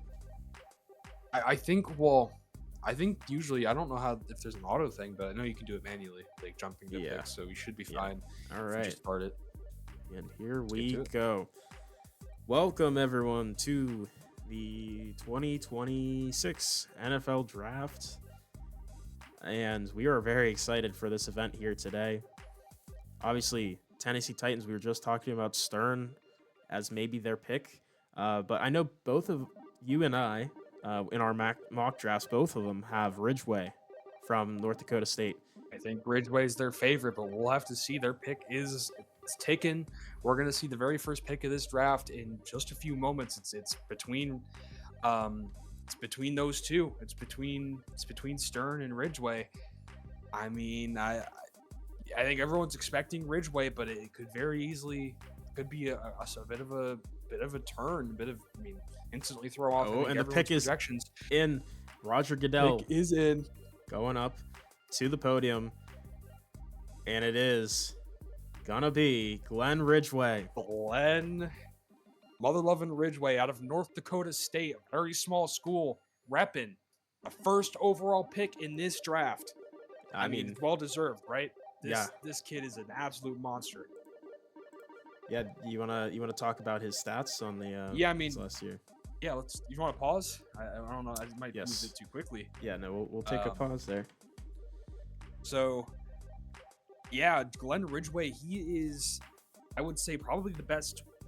Well, like the best rounded defensive end in this class. I mean, he has in his college years, he had 21 TFLs and 12 sacks. Just last year, was just, by the way. Well, this is last year. Yeah, yes. Apologies. This is last season as a college professional. So, I mean, he's been extremely well-rounded in terms of defending the run and sacking the quarterback. Just an absolutely menace of an athlete. He's smart, just good finesse. He's an extremely high motor. Gets at the football. There's some concerns with his just strength and being able to bowl over those big defenders, but his speed more than makes up for it. And yeah, I think in general, Glenn Ridgeway is probably one of the best athletes in this class, one of the best athletes we've seen in a while. Just a very menacing player off the edge, and I'm excited to see what he can do for Tennessee, and I think they are just as excited. Yeah, I agree, and I think Tennessee, obviously they have a ton of needs. We talked about we didn't get to talk about it, but receiver was a need for them, edge, center, linebacker, maybe tight end. They have a lot of needs to fill, but I think edge here is the pick. This is just such a high value position, and you have your pick at anybody, and their guy's Glenn Ridgeway, and we'll see how his career pans out in Tennessee. Work to it. Yeah, I mean, well, what's your, just real quick, yeah, when you're at that point, you're kind of just taking the best talent available, like when you have multiple positions you need. And Glenn Ridgeway is not, I don't think that's a wrong choice. So no, I don't think them, and I don't think so either. I think this is a good choice. So now we'll get to the Dolphins pick, who also do have some needs, but we are expecting to see Dennis Stern taken here, seeing as they commit to Ridgeway. Yeah, it's interesting though, because edge isn't as big of a need for them as it is for the Titans. You look, they have Jalen Phillips still, although they're very quick to get in here with their pick. Goodell already back up at the state podium. Jeez, and that is Dennis Stern rocking the. I thought that was a do-rag for a second. I was gonna like crazy. Dog. That's crazy. Swag at with the suit or the vest and everything. Yeah, but here's Stern with the Dolphins jersey, and he's their guy. And I think this is what most people thought. Obviously, both of our mock drafts had Stern at 2 from USC going to the Dolphins, and I mean, him and Jalen Phillips are going to be an incredible duo. If you look at just what his season looked like last year in college, he had a pretty great season himself. 13.5 sacks, which led the entirety of college football in sacks. Also 19 tackles for a loss. Yeah, he was very productive. He is an absolutely relentless edge threat. He has elite bend, and a closing burst. Like you kind of look at like a prime TJ Watt kind of build, and how he plays the football. There is some concern with his injuries. He's dealt with some injuries in his college career, but when he's healthy, he can be the best player on the field. Um, so I'm sure they're very excited to see him get into the Dolphins uniform and try to bring more of a physical presence to this team that has kind of been lacking some physical presence for a while. Absolutely. And I think, well, Glenn Ridgway might have been the better athlete in general. I think Stern, you have an argument to say he might be the better pass rusher. He did have the most sacks. And I think just as a pure pass rushing threat, Dennis Stern might be the best out of this class. You really can't go wrong with Dennis Stern. A freak of a rusher. He's going to get in your face as a quarterback. He's going to pressure. He's going to get you. Yeah, I mean, the Dolphins probably pretty happy with this pick, getting some humph there for their front four. But moving on to pick number 3. Now this is probably where the questions start. In my mock, I had Dante Frost going to Carolina, as he just is the next man up, and one of those another amazing defensive lineman, but on the interior, of course. But you did see Teteroa McMillan. He was talking about mounting a quarterback. We'll see. They also might take the Dakota Hargrove. The pick is in. And that's who I went with in my mock draft, was Hargrove. But let's see where they're going to go. And that looks like that is Dante Frost out of South Carolina. South Carolina, yes. Good old Gamecock action with the obviously the tie to match. Him and oh god, why am I blanking on his name right now? Derek Brown. Him and Derek Brown are going to be such a fierce duo on the interior. So I mean, obviously there's questions on maybe was that the right pick when they had some other needs. But I mean, they have a ton of needs. I think best player available, and he is very likely that in this situation. Dante Frost is a menace, interior threat. I mean, what we were just talking about with Stern and Ridgway, just put that on the interior. Dante Frost, he can get at you as a rusher or as a running back. He can get at you if you're a quarterback. He can pressure the pocket. Things will close in fast. Dante Frost is likely spearheading the unit, and with Derek Brown, that's going to be a filthy interior defensive line, and that's what they were going for. Just having a strength of this team, and just really bolstering and injecting life into that defense. But coming up here to pick number 4, this is where we're projecting that Dakota Hargrove might be going. This is where I projected Dakota Hargrove going. After Frost. What do you think?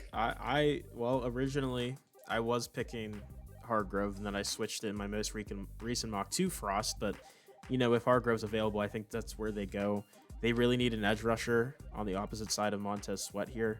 I think that's going to be the right pick for them if they do that, because their other needs are safety, left tackle, running back, and I don't think there's enough value. Do you think at about those the positions concerns though?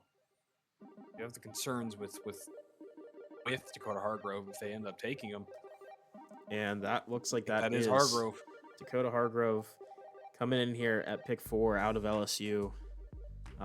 You want to talk to us a little bit about why there were concerns about him falling a bit? I mean, he went where I think most people talent-wise had him, but it seems like the Bears aren't concerned with the off-field concerns. There are some concerns with how he upholds himself. There's been some reports coming out that he is a bit of an issue off campus.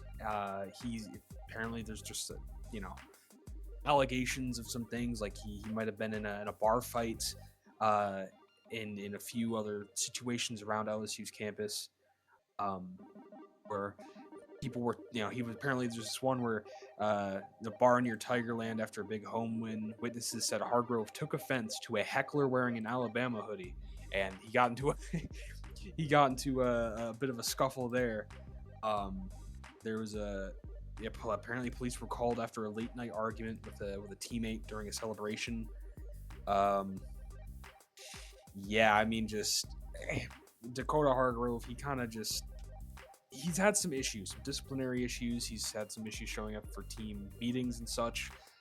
But the talent is really hard to overlook. I mean, he is a menace off the edge and right up there with Stern and Ridgeway. And the do take into account he was suspended for some games and sat out by his college, and so you kind of just think like, I mean, part of that is like maybe he has even more that he wasn't able to showcase, but you got to take into account just how he seemed to have presented himself. Some people at LSU were saying like he's getting better and he's gotten better, and some think he's still entitled and a bit childish. And as one scout said, unreliable, poor temperament, and an alpha without accountability. But another scout was from the NFC West said he's one of the most talented defensive ends in the class. And so I think the Bears, you kind of just hope that he'll kind of get things right here. He's becoming an adult, growing into his own shoes. And Chicago does have one hell of an athlete. Yeah, and I think, talking about how good of a player he is, honestly, I think he has the potential to maybe be the best edge rusher out of this class when all said and done with their careers. I think he has just such a high upside. And he had last year 9 sacks, 12 tackles for loss, but you have to keep in mind that's also with the time that he missed with the disciplinary stuff. So it's going to be interesting to see if the Bears can coach him up, and we'll see. Obviously, insane athletic duo at edge rusher for them, Montez Sweat and Hargrove now. That's just a lethal duo off the edge, and I think that Bears defense is going to get a huge spark here with Hargrove, as long as they can reel him in and keep his mind right, and I think he'll be all right. But we head into pick 5 here, the Raiders. Pick 5, I had them taking a quarterback. They really need a quarterback. I mean, they're not looking very good here at quarterback. They don't have anybody, really. To me, that's the only thing that makes sense here. Maybe they could go edge, maybe O-line, but I think this is the quarterback. I think this is Damar Spellman out of Ole Miss. How about you? I agree with you there. I think it is going to be Damar Spellman, who is the best athlete quarterback, and we'll see. I mean, Roger Goodell's announcing it, and they'll be calling him up shortly. Whoever this is going to be, that is, I believe, Damar Spellman, the Ole Miss product, absolute athlete, can run, can pass, can do just about anything. The prototype quarterbacks we've seen. The Josh Allens and the Lamar Jacksons, and I think he's very reminiscent of that. Yeah, I think he is a very just very interesting prospect. Obviously, he's just such a dynamic threat, as you were mentioning. He has that ability to be potentially in that conversation with Lamar and Allen. We'll see if he can really do that. I think he honestly compares very similarly to like a Jaden Daniels. I mean, size-wise, he's only 6'2", 207, so he's a little lean. But, I mean, I think part of that plays into how mobile he can be.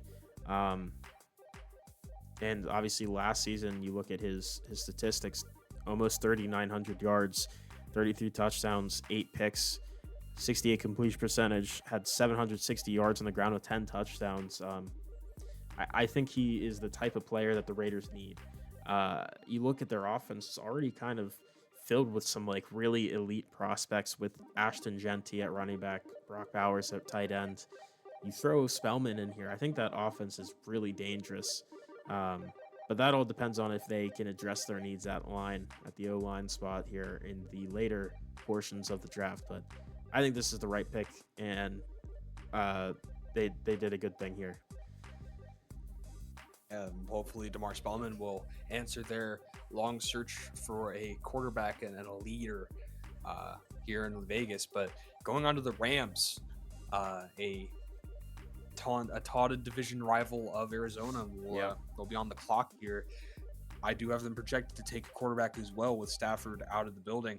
I believe this will be Corey Burrell, who has a very similar profile to Matthew Stafford. Not very mobile, but he has an absolute cannon and an ability to read a defense.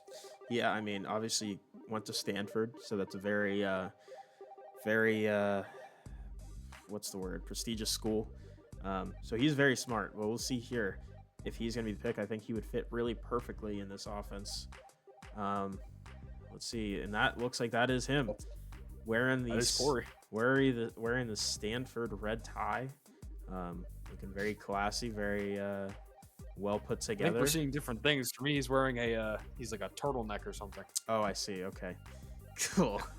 Yeah, he has that ability. Sometimes, he makes you see one thing. That's really one of his abilities that the defense is going to be scared to see is he can make you see one thing, but in reality, it's another.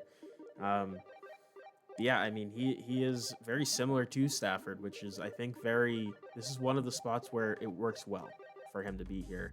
Because I think many teams are a little bit more afraid to go with that pure pocket passer type anymore. And they want that guy who can be mobile enough to get outside of the pocket. But no, I mean, Corey, he just a veteran leader, elite arm, and keeping him in the pocket, I think, is going to be where he thrives. And I think this could be a really nice duo between him and Puka Nacua. So I think this is a solid pick for the Rams as well.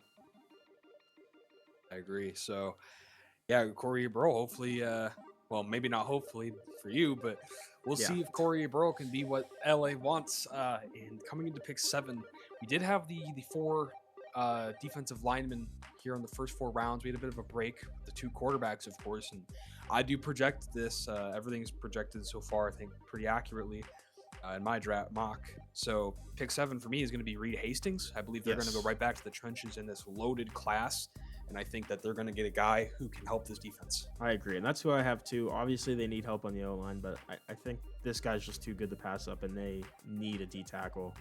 Let's see if he is the pick. And that is him. And he's ready. Lovely haircut. Yeah, he's ready to go. I mean, he's incredible, dude. I looked at this guy when just scouting him. I was like, man, what does it take to trade up for Hastings? And the answer is too much, because the Bengals wanted this guy. He was maybe my top player on the board, to be honest with you, for my needs specifically as well. He looks really good. I praise. He looks really good. I mean, obviously he's a little small, 6'1", 295. But we've seen that work before in the NFL with an Aaron Donald type, and he kind of is the closest we've gotten to Aaron Donald in a long time since he's been in the league. He's compact, but he is a powerhouse. He bullies blockers with his strength and leverage. There are some concerns with his maybe injuries, but obviously last season, 9.5 sacks, 15 tackles for a loss is incredible. And I think he's just so versatile on the interior, and I think he's going to be a problem in the trenches there in the AFC North. The problem is the right word. And speaking of problems in the AFC North, we do have the Browns coming up for this pick, and so go over your mock first, because I think your mock is quite interesting. Yeah, so obviously they have 2 picks within the next 3 here. It goes Colts in between them, making a Colts sandwich there between the 2 Browns picks. I think we both agree on their needs, being quarterback, being O-line, maybe D-tackle as well with how strong it is. Receivers also a need. Now, personally, I have them taking the quarterback now. I think there are some questions on what the Colts might do with Anthony Richardson. Do they feel confident having Richardson as the guy? I think they take Von Herron here, and then they take a tackle, Malcolm Hoffman, as their 10th pick. Although I know you and I differ on that. Yeah. So I think Von Herron would be great in Cleveland. I do have them taking Deontay Kramer, the defensive tackle, and you did say I do think offensive tackle is a bigger need, but again, there's just so much talent in the trenches in this draft, so much talent. And in a couple of picks, it's going to thin out. And I think the Browns here, they're going to capitalize with Reed Hastings off the board. They are going to take a stud in the interior, Deontay Kramer. The Colts, they're going to trust that Indianapolis isn't going to take a quarterback. And then I do have them projecting to take Von Herren at their 10th pick. Yeah, I don't know. Here it is. First pick is in. Browns in a really good spot here to turn around their franchise. Although we've said that many times in the past with multiple picks for the first round for them. We have. But that does I look believe like, that is big boy Kramer. That is Kramer. He is a big man, and he is ready to fill the trenches. Obviously, filling out the rest of that D line. I mean, Myles Garrett, Mason Graham, and Kramer. Now, that is going to be a scary front to play against. Obviously, the AFC North heading to the trenches there so far. What do you think about this pick? Yeah, I mean, I had it mocked for a reason. I do think quarterback obviously is a bigger need. It's a bit of a controversial pick, right? But they have pick 10. So if unless the Colts go in with a shocker and take Von Herren, I think everything will play out right. And they get their defensive tackle in front of Indianapolis, who was mocked to take a defensive tackle, which, onto their pick. This is interesting because interior defensive line, I don't think is one of their needs right now, but maybe injecting some youth into that defensive tackle room with such a loaded class, and you still have who I think they're going to take here out of Michigan, DeAndre Matthews. Yeah, and I think that at pick 9, you get the value there. Go ahead. I think that's very fair. Obviously, learning from DeForest Buckner and Grover Stewart would be incredible for a young defensive tackle. Personally, I still have them going with Donnell Kitchens, the first DB off the board out of NC State. They need help at corner badly. Also a big need. Yes. So I would, that might be the right move. See what they decide to do. That does look like that is the big man. I agree with you. I do agree that Donnell Kitchens should go here, get the elite DB, but this trench class is ridiculous. It is. You loaded. take the guy, right? You take the guy, and yes, corner is still going to be a problem. And I think from a roster building standpoint, it's the wrong move, but DeAndre Matthews, what a stud. I think he'll do great there in Indianapolis, learning behind those guys. Yeah, I think it is a good pickup. I mean, he is a very good player. He's just very technically sound. Going to be a great interior defender. He's going to have that steady production that you want. And honestly, even though I had them taking a corner in Donnell Kitchens, I'm not as high on Donnell Kitchens, I think, as most of the league is. I just figured that might be what they need to do because corner is such a weak spot for them. But I think this is a good pick, and I think they get a really good player out of Matthews here. But we're back on the clock with Cleveland's second pick. It should be Von Herren, right? We both agree quarterback should be the pick at this point. Obviously, you have him here taking Von Herren. I had him 2 picks prior, but I think either way they end up with Von Herren here. They need it. I mean, Shador, is that your guy? Probably not. But let's see. How invested are they in Shador? I don't think very much at all because this is him. This is Von Herren. Yeah, humiliation ritual for Shador Sanders continues. Von Herren is going at pick 10 to Cleveland. This is a great athlete. Go ahead and tell us about Von Herren. Yeah, I mean, this is a great pick. Obviously, you don't have the picks to. I mean, they could have traded up maybe if they really wanted to get Spellman or Burrow, but I think where they're at, I think they still get good value with Von Herren. Obviously, Texas A&M quarterback. He's more of an improviser type, so kind of similar to like a Jackson Dart-esque build. You know all about him. Obviously, he's an electric playmaker. He's great off script. Great at making throws on the move. He definitely has some deep accuracy concerns, but he's an incredible player when it comes to the big moments. He is ice cold veins. He had 3,500 yards passing, 29 touchdowns, 12 picks, added about 500 rushing yards and 6 touchdowns. Honestly, my pro comp for him, Baker Mayfield. Oh, that's straw in Cleveland. That's a good one. Yeah, and I mean, okay. I think they regretted letting Baker go, and I think this is them making it up to their fans and getting pretty much Baker but black. Well, I don't. Okay, well So there you go. But okay, yeah, a bit to unpack there. I mean, Baker Mayfield just won the Super Bowl with Tampa, so he did. especially now. He did. Yeah, and here is the next pick. We both have them taking corner, but we have different corners. We do. I did project Kitchens to go earlier, so that's playing a factor into that. But I do think Barber is the better guy personally. I just went ahead and did it. Yeah, so Devin Barber does go here. You were correct on this one. So my 10 pick streak does end of correct picks here at pick 11. Yeah. So they do take a corner. That is the right move. Yeah, I think personally, whenever I was obviously scouting corners heavily here with a little bit of a weaker secondary. I think to me, he was the best corner on the board. Devin Barber has the size, profile, and the athleticism that you want as your corner one, really. He's 6'3", 190 pounds, great man-to-man corner. He's long, physical, fluid hips, very aware, and he is just going to be a problem in those contested catch situations. Yeah, he's incredible, and I think he'll be great there in Detroit. I would have loved him on my team, but obviously the price is a little bit too high to make that trade up to before 11. So I think it is a good pick. But moving on to Seattle here, another one of my division rivals. I think we both have Javier Herrera, the tight end here. Yeah. Time to unpack this elite tight end class, right? Yeah, this is about where we start seeing the tight ends go. Ole Miss tight end. This is where we both have them taken. They did bring back Noah Fant, but tight end is still in big need there. They could also look at receiver or D tackle. Still some good D tackles on the board. Plenty of round one receivers also on the board, although none are projected to be taken in the first.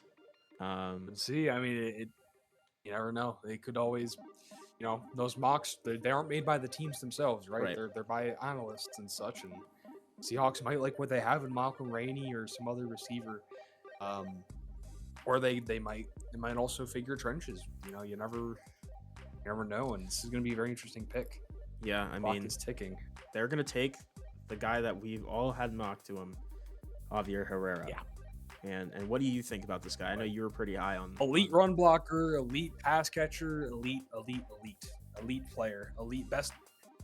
So good. I mean, you need a blocker, he can help you. If you need a pass catcher, he can help you. If you need someone to work in space, he can help you. If you need someone to catch it over someone's head, he can help you. What an athlete. Javier, he stands at 6'5". He was great out of college. I mean, last year, 821 yards, 9 touchdowns. Explosive, elite athleticism and great body control. A mismatch for linebackers and even corners. They never really know. Corner might be too small and the linebacker might be too slow. And he can also block very, very well. There are some concerns with him maybe managing injury, but keep him healthy, and Javier Herrera is gonna, I think, be very, very good for Seattle. Yeah, and I think, I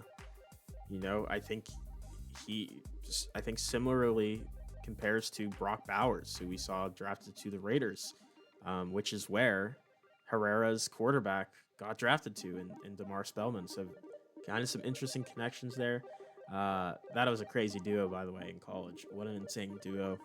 DeMar Spellman to Herrera, that's marriage right there. Yeah.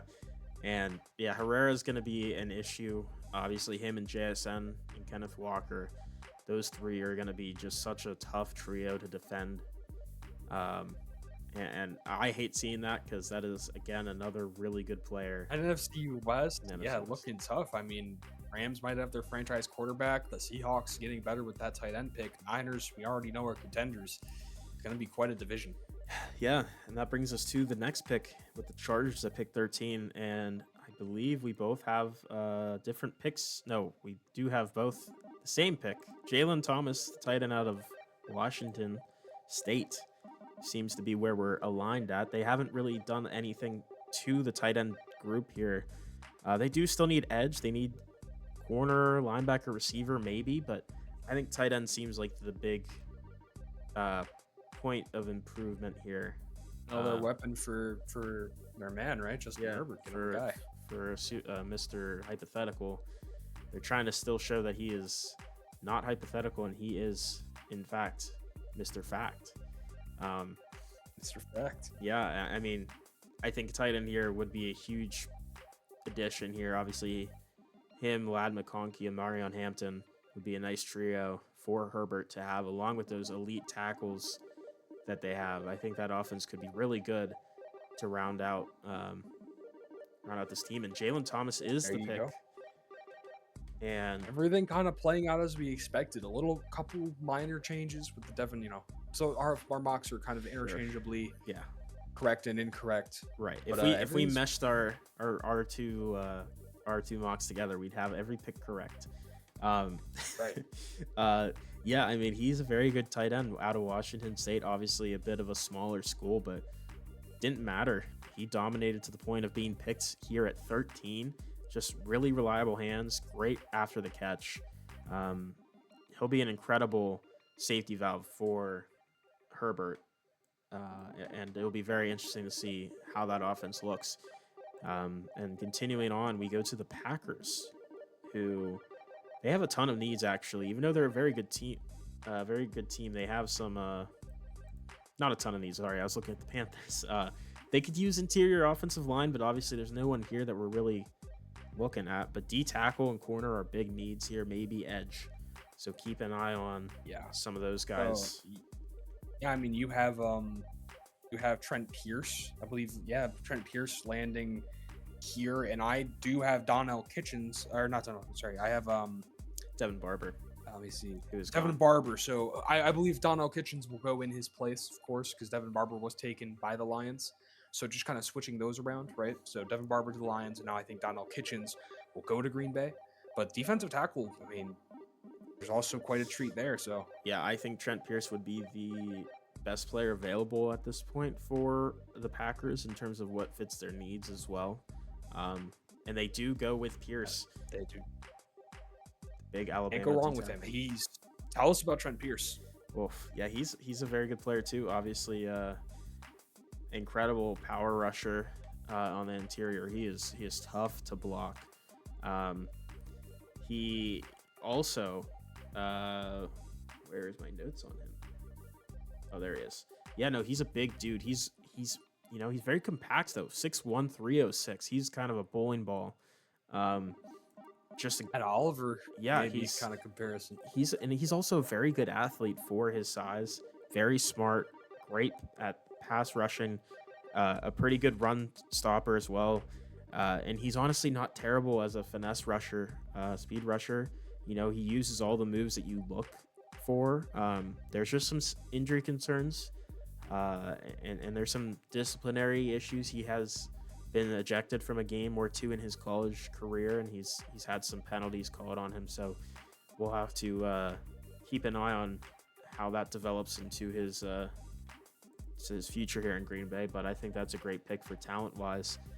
That brings us to another Aaron Rodgers alumni team, the Jets. Yep. And where do you have them thinking? So here I have the first, not the first defensive end. I would be lying to you if I said that. I don't know why I was about to say that. I have Trent Abbott going here out of Louisville. I believe that the Jets, they have some needs, but again, you just get your hand in this trench-heavy first round. Get the guy. I think Trey Abbott would be a great pick here. Who do you have? I have Akeem Barrington. They only have Mason Taylor at tight end. Even though Mason Taylor is a good young tight end, I think they would love to run a 2 tight end set here. And Akeem Barrington out of Vanderbilt is nothing wrong with having two good young tight ends, I would say. Nothing wrong with that. Yeah, I can tell you that for a fact. That's where I'm at. And they're actually going to go Josh Alfaro. Oh! That is the first one that you haven't predicted. Yeah, no, I wasn't. I don't.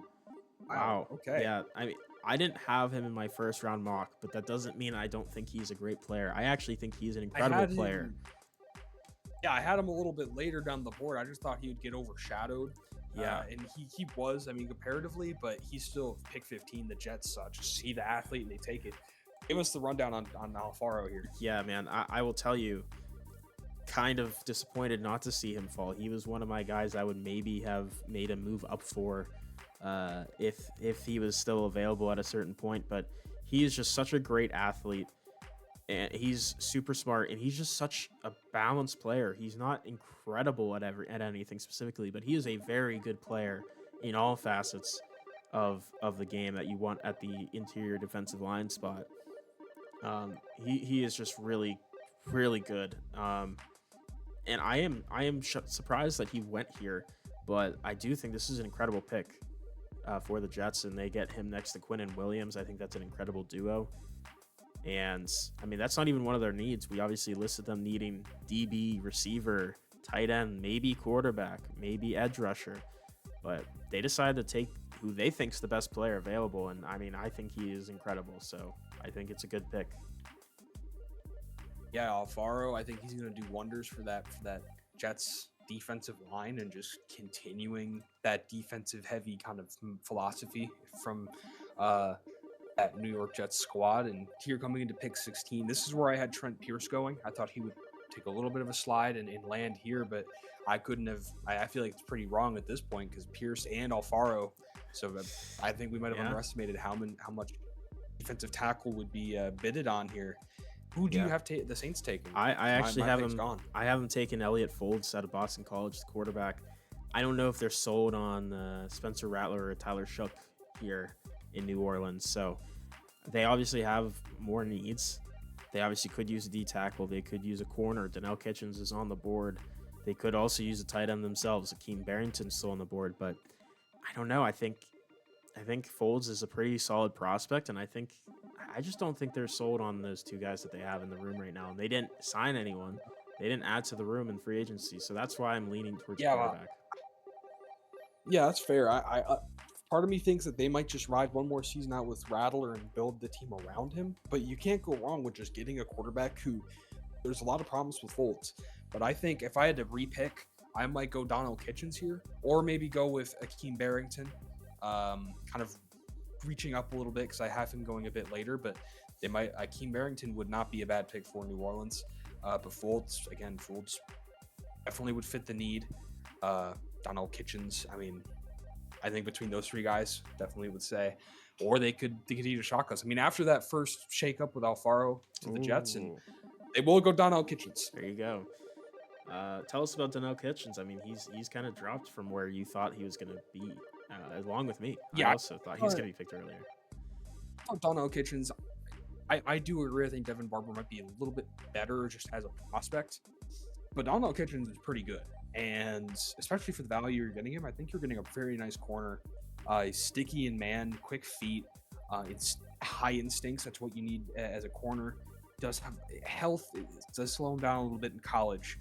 That didn't stop him from getting four interceptions leading college football, along with 10 pass deflections, 2 forced fumbles as well. So he can punch away at that football.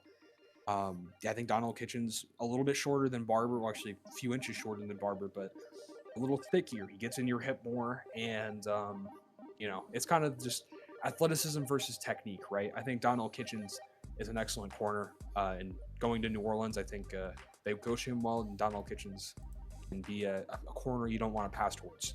Yeah, I agree. I think he's obviously. I think he really likes sticky corners. He likes sticky players. I think sticky's always the way you want to be. Corners, and you want open tight ends that can kind of pull open. Oh, I like sticky tight ends personally. Well, that's not good, right? Well, I like to make them sticky. Sticky hands. Yeah, sticky hands. Okay. Usually I help out with that, but that's besides the point. That's what the coaching is for. We move on to the Rams' second pick here at pick 17. Obviously, they grabbed their franchise quarterback here in Burrow in the pick 6 here. They're obviously up again. They have some needs here that are very available. Corner, receiver, linebacker. Obviously, Devontae Adams retired. They do need a receiver too. Tight end, actually. Is it Higbee? I don't know, actually. I don't remember.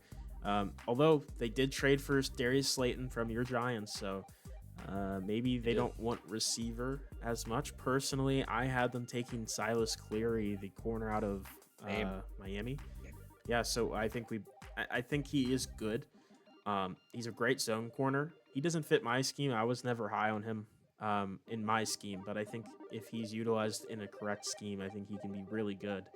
Um, but I think they can't go Yeah, wrong here.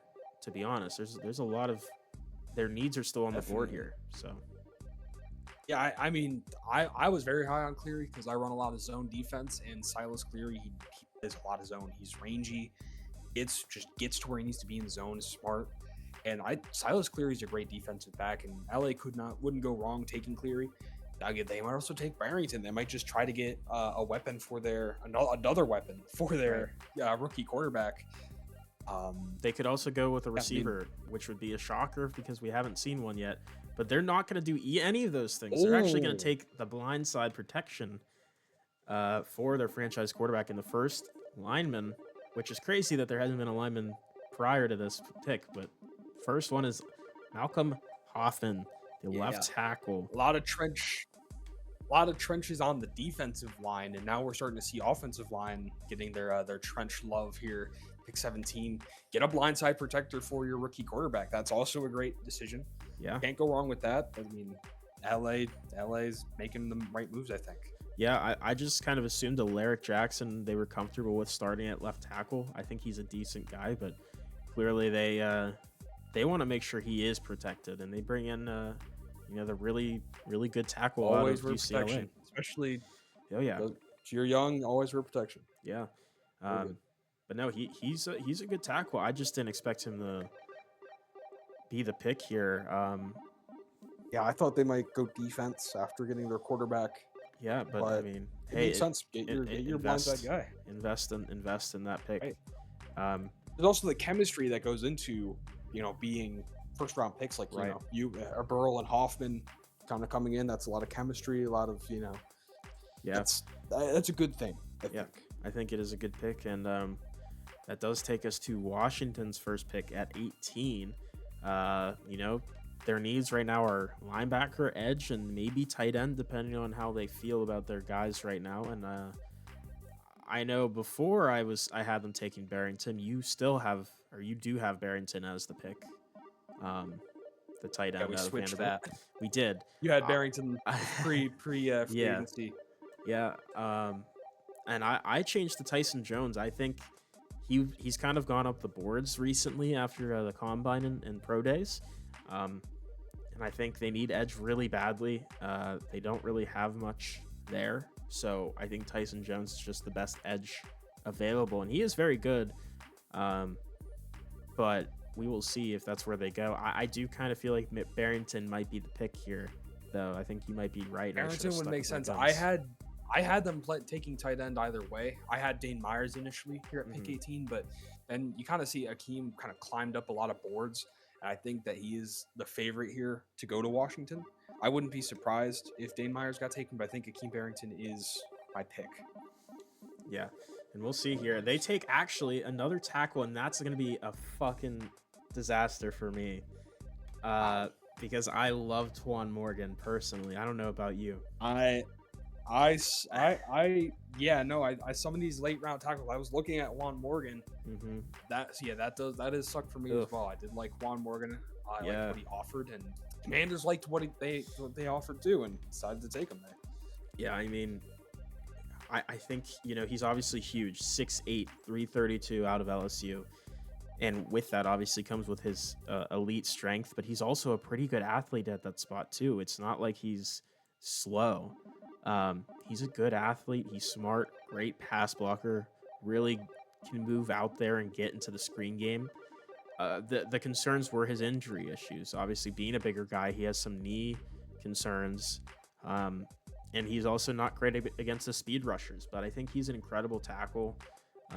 Protecting Jaden Daniels is seeming to be their big protocol here. We need to protect our guy. I think it's a good pick. I think it's a great pick. He was a top 5 player on my board personally, but I sadly do not have the capabilities of getting that pick. I liked Juan Morgan too. I thought he was probably one of the best tackles out of this class. And it makes sense that the Commanders decided to take him here. Fortunate for us, but fortunate for them as we head Yeah, to pick 19. This is where I had Joshua Alfaro going. Did yeah, not expect him to get taken there at pick 15. I thought Minnesota could definitely have used him, but yeah. here now defensive tackle's kind of drained. What do you It do here? is. Yeah, I also had a D tackle who went prior and DeAndre Matthews going here. Um, it is a good question. Obviously, Vikings do need a D tackle. They could still take a corner. There's plenty of safeties who are on that fringe first round area. Same thing with linebacker, losing Ivan Pace in the offseason to the Seahawks. I think they could go Is multiple different this maybe, places. if I had to take a guess, maybe you see Silas Cleary going here? I think it's Kind of slid a possible. little bit on my board. I, I think Silas Cleary could land at 19. I think it's possible. I think there maybe is an outside shot. We see one of those safeties or linebackers who are kind of on that fringe. Maybe this is like kind of a little bit of a reach, but I think if that's their guy that they really want at that position, they're gonna take him here. Um, but I do think Cleary is probably the next man up at this point. Because they're really, yeah, like you said, there is no D tackles left to take that are first to second rounder, first round projections. So I figured one of those guys would be left down here, but they're gonna take right tackle Ed Oh, Cohen, the only first tackles are round. going a bit early here. Yeah, the only round projected right tackle in this draft, and I mean he is also a good player out of Florida State. Um, and they clearly want to protect their young quarterback and JJ McCarthy. That seems to be the trend on the past 3 picks, is protecting their young quarterback. Very trench heavy class on Yeah, defense and now offensive side too. Wow, and that three tackles taken. yeah, that ruins my next pick, or both of our next picks. We both, Yeah, oh, did we? Oh yeah, we both had Cohen going at 20 here because they yeah, could have definitely used him. That's probably why the Vikings took him. He said, "Hey, Patriots, you want Cohen? Too fucking bad. up We're gonna yours, take buddy. Ed Cohen here. Yeah, Up I mean, yours." it's a And good that also pick. sucks for us. It I does. wanted tackles. I need here, There are a ton of and the tackles. more To tackles be that fair, go, there are a lot of there tackles in this are, class, but they're it's very moving. easy for there to go on a run. There's a few picks, between That's us true. and anything. So That's true. I guess what are the actually, Patriots going to do? I kind of want to take a quick look at the what's on the board still. Top players at this point still have Elliott Folds falling down the board. Some receivers. You have some tackles. You have Trey Abbott still on the board. Some safeties. Dimitri Whitfield, the center, is on the board as well. Also, running backs are still available. Um, I think Patriots still stick with the tackle. I really do. I think so as well. I thought Ed Cohen would be a perfect fit because I think that's just Yeah, right where the Patriots they want. love drafting white boys so much. So They um, love white people. So yeah, yeah.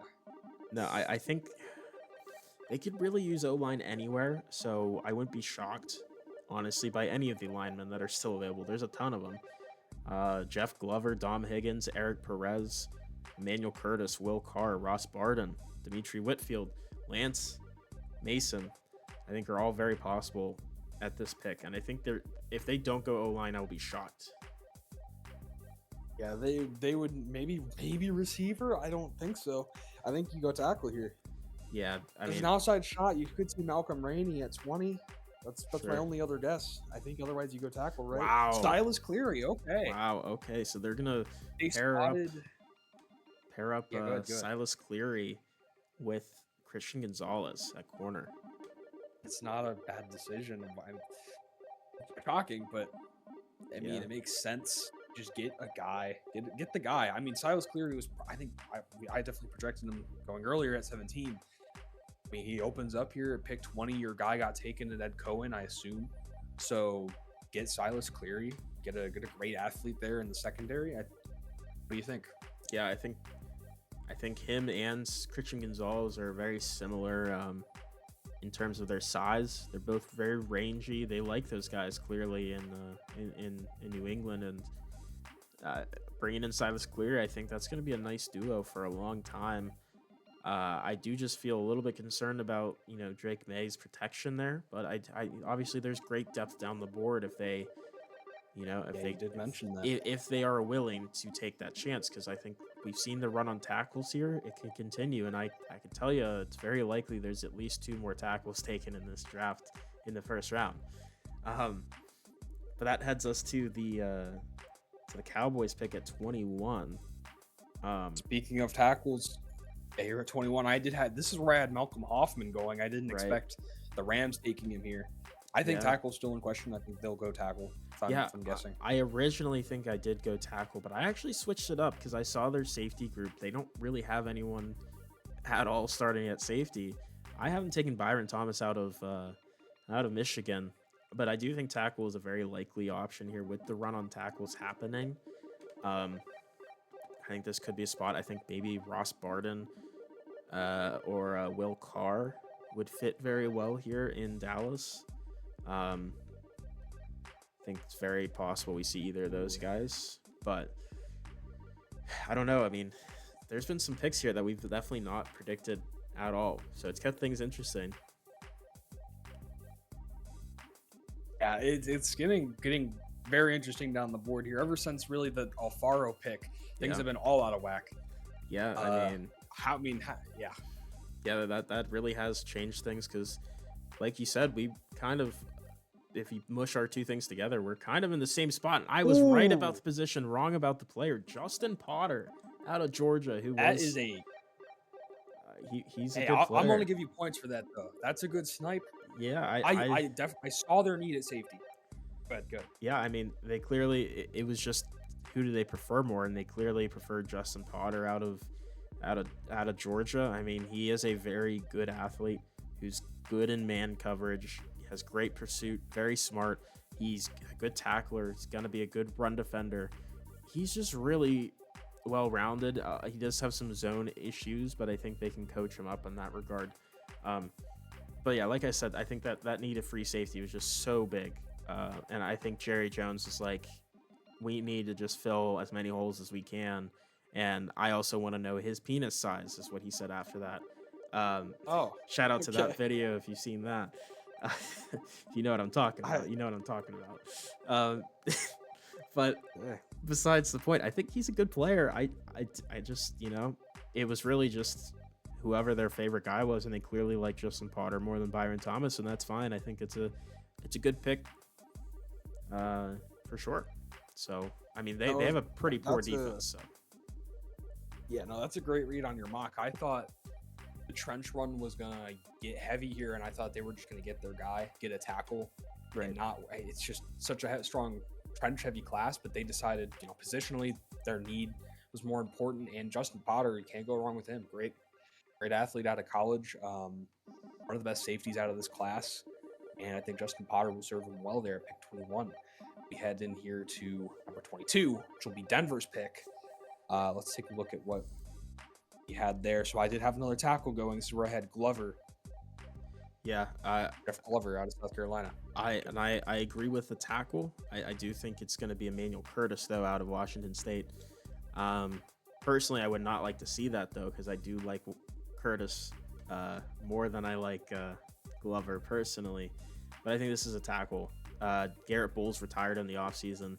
They need a left tackle very badly to protect Bo Nix. I think this is going to be the pick as a tackle. So, as you said with the safeties, it's just whatever the Denver likes more. Whichever profile they prefer, whichever one they met with in the pre-draft process, and whichever one they just, character can come into this sometimes. Like which guy just had a better head on their shoulders coming into the NFL. Pro-ready talent is what you're looking for in the first round. So they also want to make sure they draft a guy who can handle playing in that stadium. There you go. And Emmanuel Curtis is that guy, and that's a really good tackle, man. He is a good tackle. I think he's a perfect replacement for Garrett Bowles. And it does suck to see him go. He's just super strong, good athlete, very smart. And he's just pretty well-rounded. Definitely weaker against the finesse rushers, but he is going to be a really good tackle for the Broncos. Yeah, can't hump. I think you had it pinned there. Emmanuel Curtis, excellent blindside protector. He'll try to step into those big shoes pick 22. Rookies, they won't always be perfect, but Daniel Curtis is going to try to show he's pro ready, protect Bo Nix, and very, very good pickup there for Denver. Nothing flashy, just getting their trenches figured out. Here at pick 23, the Bills. This one's interesting. I didn't peg it like a particular big need. Their edge group's actually pretty good with Bosa and Rousseau. Their interior, Ed Oliver, I like him quite a lot, and TJ Sanders and company. So I didn't see, I didn't really know where the Bills were going to go. I had them taking a linebacker here. I think this could be where the first linebacker gets off the board. I had Lane Mason. Yeah, I saw that. I thought that was interesting. You seem to be consistent with that, at least with a linebacker, just different ones, I think, if I'm not mistaken. Yeah, and they do have good linebackers. They have Matt Milano. They do. Bernard right now. Milano's getting old. Yeah. And you can't go wrong, especially in the 4-3. I really like having three guys Mason brings to the table. Yeah, and I think that's very fair. I do, but I do think for me this has felt very consistently Dimitri Whitfield's spot. They don't have a great center. I did see the center need. They do not have a great center. I think this is perfect lineup here from Oklahoma. I think if it's not him, it's a mistake in my opinion. Okay, fair enough. There is no center in the draft. That's the problem. They need to get a center at some point. So unless they're confident in Cedric Van Granger playing center, maybe. But I just think the talent is there with Lane Mason. And he center, would be great. It can be important. But I think linebacker, I like Lane Mason a lot. But I think Dimitri Whitfield would be very good for the Bills and exactly what they need to round out that O-line and give Josh Allen a true shot at taking a run. No, my goodness. We are both dead wrong. Dane. Wow. Myers, Dalton Kincaid's job is in jeopardy. Okay. Might I say this might be the first pick that I feel is actually a poor pick. I agree. I get maybe if you're not too high on Kincaid, you want to maybe get a guy, whatever. I know the tight end class is great. That's their logic, right? I don't agree with it. I think if you aren't going to go center and you aren't going to bolster your defense, I think that's a problem. I don't know. Yeah, it's very interesting because, I kind of just completely glossed over tight end being a potential need because Kincaid and Dawson Knox are both here and they're both serviceable guys. I don't know if they just bought into the Iowa tight end. They thought, oh, this is the steal of the draft because Iowa produces incredible tight ends, and he could still be that. But I just don't think it's great from a team building perspective. I think he's a great player. Dane Myers is an incredible tight end. Just not what the Bills need right now, I think. But maybe they'll prove us wrong. Yeah, they might start running that 2 tight end, but also Dawson Knox. I don't know. Okay, but here's Arizona's pick. Here at pick 24, This is your pick. So if you want to go ahead and you start doing what you need to do, I'll talk for a second. I'm going to talk through it too a little bit. Just looking at the board, obviously, I kind of alluded to a potential need at tackle. It's tough. We'll go over the mock real quick. It's tough. It's very tough because to me, I'm not as high as some of the tackles who are projected to go here like this soon. So that leads me to reaching a bit further down the board. Maybe I think you're probably gonna be. I think it's between 2 tackles for both of us. I think we're relying the same 2 guys. I do have a preference. Yeah, I know you do. Based on your mock. Hey, hold on. I see you like pick 24 here. You do have Will Carr in your mock, and I do. He's on the board, but the board fell in a different way than we expected. Yeah, and it really my mock. It's really up to they're different players, but they're both very good between the 2. Yeah, I had Dom Higgins going here at 24. I do like Dom Higgins quite a bit. He's pretty solid. Of course, I had I think he's solid, and probably a little bit of a mistake on my end at this point. I thought the tackles would shake up differently, but let's see what Arizona ends up doing here. This is Tommy Salami's in the room making some calls. Let's see. Who's this going to be? Pick number 24. Projected to take a tackle here. Elliott Folds, baby. No, imagine. Elliott Folds. That would be insane. Oh my god. That would be Fuck it. the Kyler's done. What does Elliott Folds even fully look? I mean, he's not bad. I'm surprised he's falling. He looks decent. Oh my, we might see Elliott Folds at 24. This might. Oh man. Nah, I am gonna be taking a tackle here. It is. Okay, we'll see who it is. Um. Giants fans, get ready. See, Take the best player. Take him. I think. See, here's the thing. I need my guy to move over to play right tackle. I have Paris Johnson at left tackle. Exactly the same. Right. So yeah. I need somebody who's going to be able to. I don't know. Stuff. They're very similar prospects. They have slight differences, but they're both very good. I think I'm going to let things happen how I think should happen here. We're going to both get our guys. I'm going to, as long as Barden falls further, I'm taking Will Carr out of Texas A&M. I think it solely just comes down to, honestly, the only thing that was like slightly differing was the discipline ability. He's not going to get flagged very much.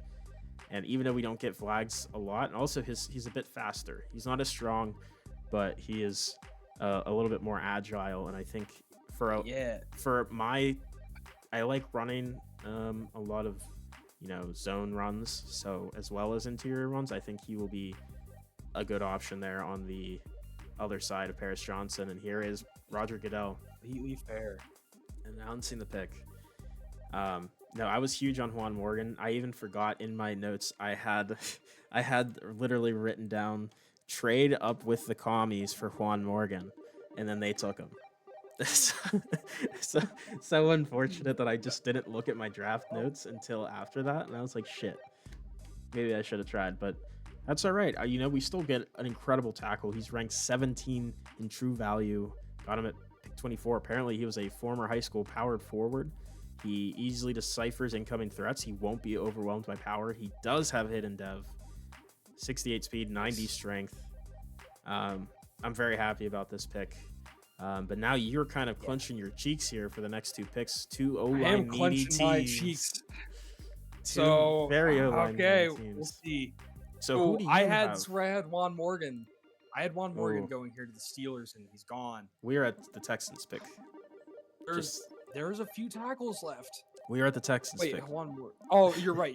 Oh my God, I completely passed. This is where I had Dimitri Whitfield going. Which I think he is the Texans available. Really need a center. Yeah, they do. I think this is Dimitri Whitfield. I think it's very possible. I think you were correct in saying the Bills could take Whitfield. If it wasn't the Bills, I had the Texans. Yeah, it's got to be the Texans, right? I also agree. I think that was the other team I thought looking at center. I had Deontay Kramer, which is very wrong at this point. I think they have to go O-line in some regard, so we'll see. I don't know. We'll see. And they just need O-line and like maybe linebackers and outside shot. They do need linebacker. D tackle was a need, but they don't have the guys on the board that they had in my mock available. They've been gone since pick 15, so yeah, I think they're looking O-line. O-line would make sense. But do they take your guy, or do they take another? Hey, guy? You'll have to see. Wait and see, and we're really hoping Dimitri Whitfield would make a lot of sense. There's also some other tackles. There are. I think there's a lot of depth. There's a lot of chances. 2 picks. And it is Dom Higgins.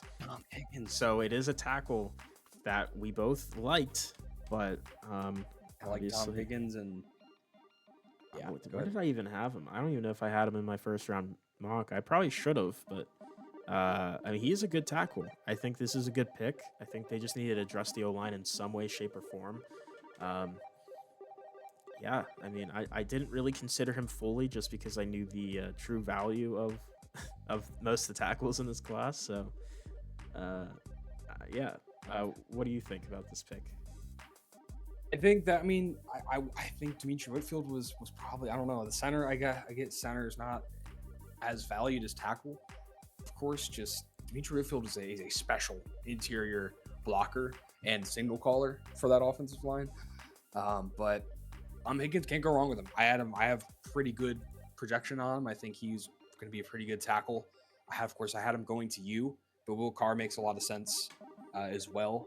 And it is really just what you prefer. And Dom Higgins goes right after at pick 25. So here, I would project Jeff Glover goes. I'm really hoping I'm right.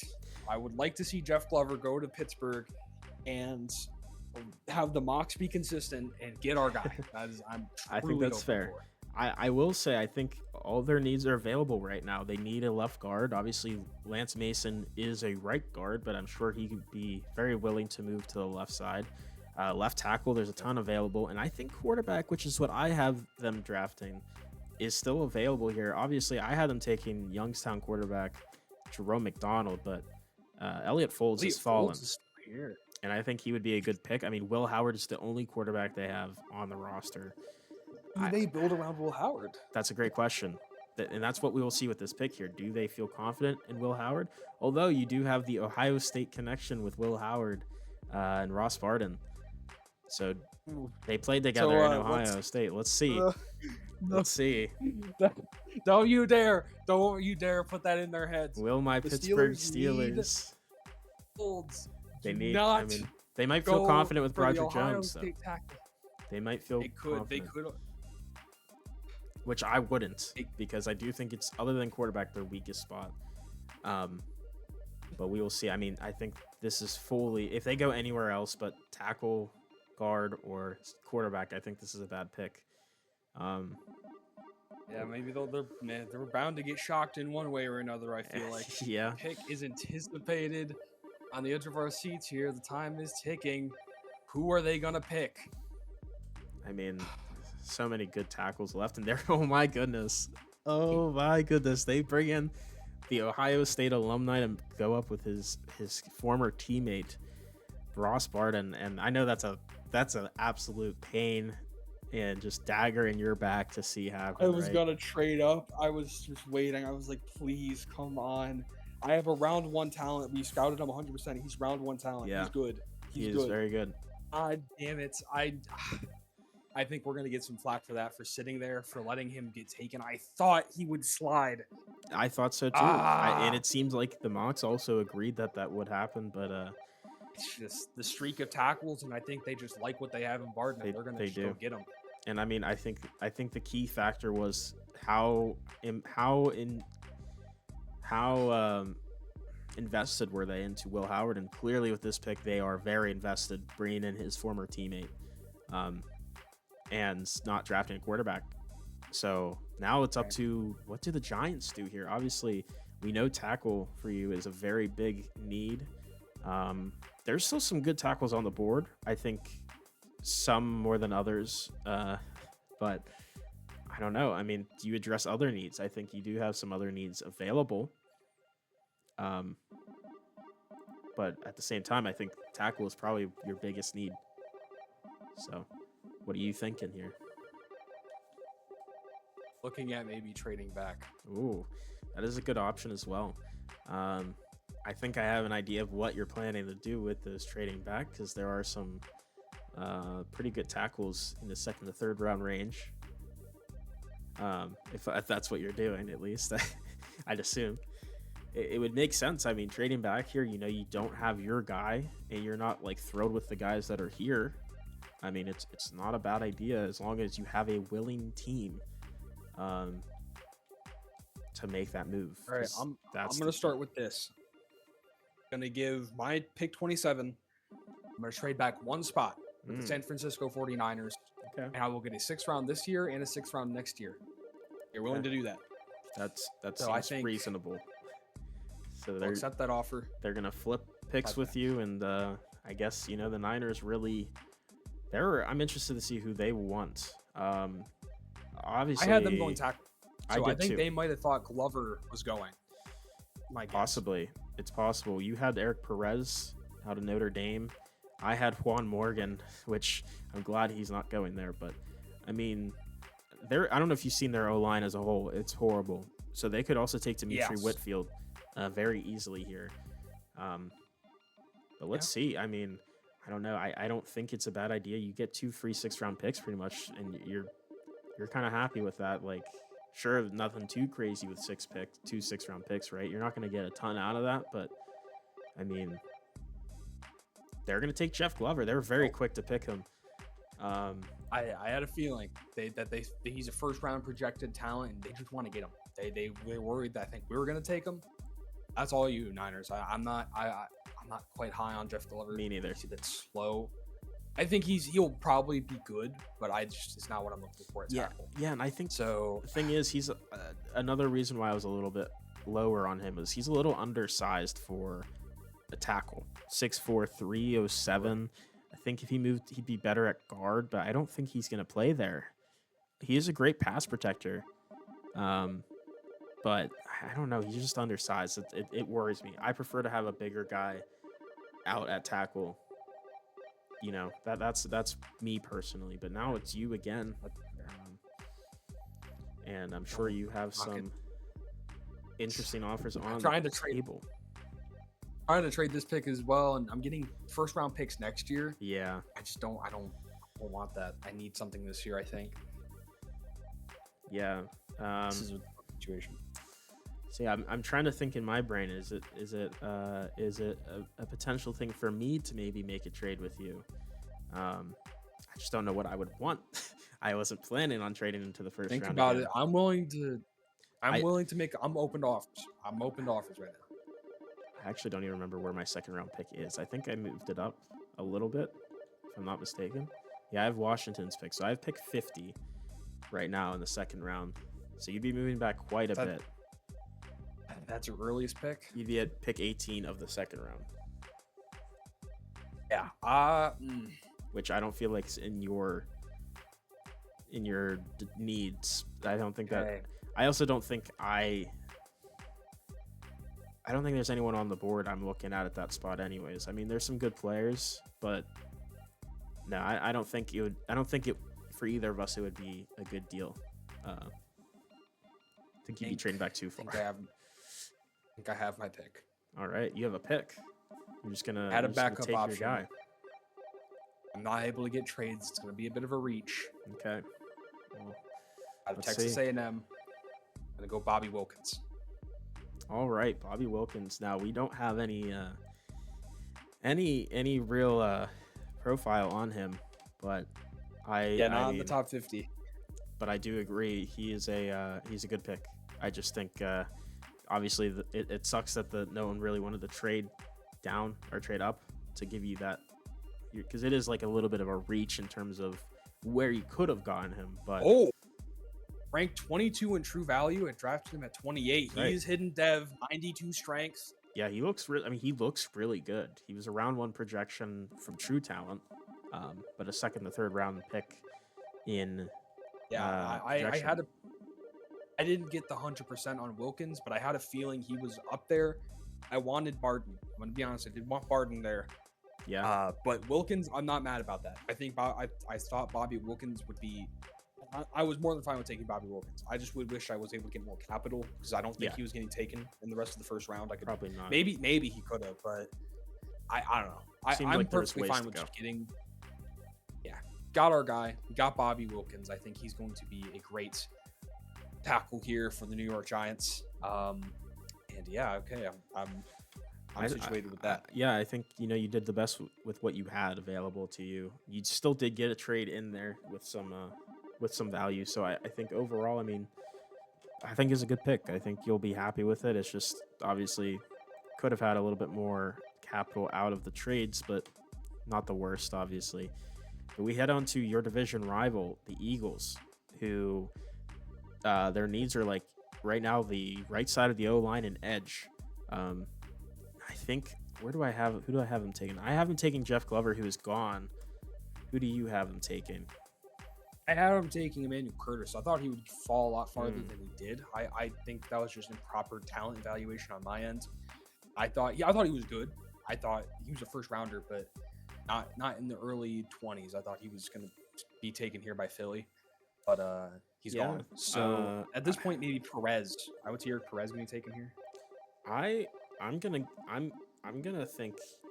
I know the mock from the analysts say Trey. hold on, not Trey. Tyson Jones, the edge. And I think that would be a good pick. I'm leaning Lance Mason, the right guard out of Washington. Ooh. They need a right guard. He has played right guard his whole collegiate career. I think it would be a good pick. But let's see. I mean, I don't know. What don't you want to see them take?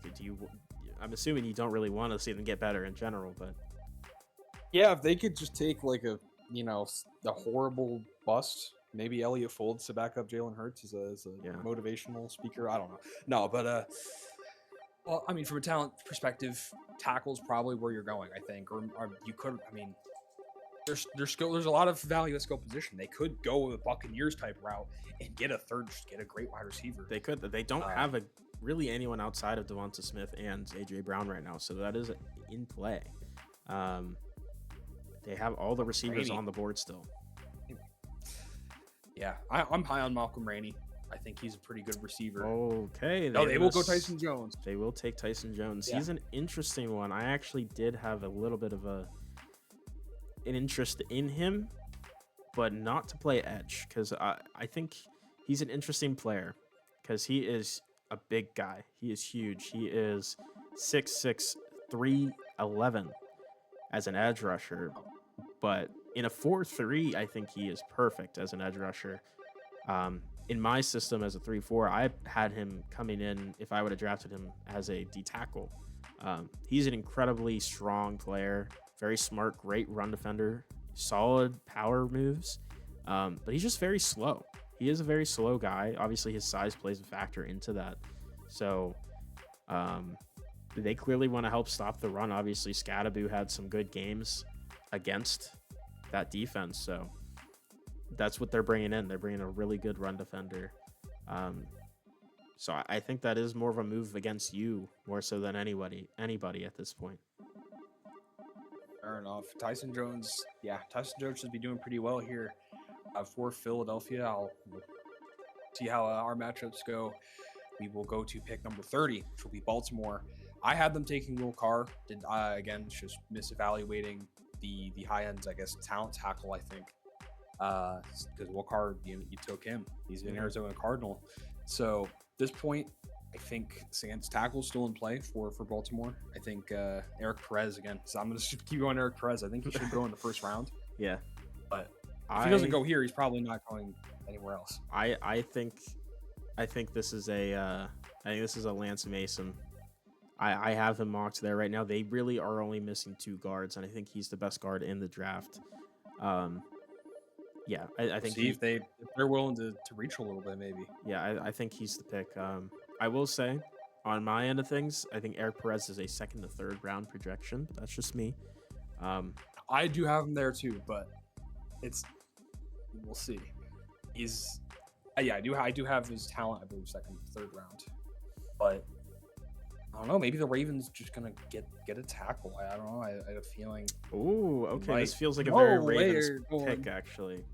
To be fair, the mock 5 did have him taking Conley. That's the only reason I had Conley with a draft profile.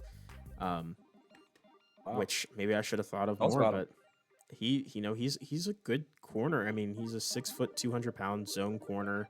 He's a good athlete, very good in zone, good press coverage. He's great at tracking the ball, very high motor, good discipline. He's not going to get a lot of penalties against him, but he's just not great in man. But I think this is the type of guy that the Ravens like to take at the end of the first round, where they're often at,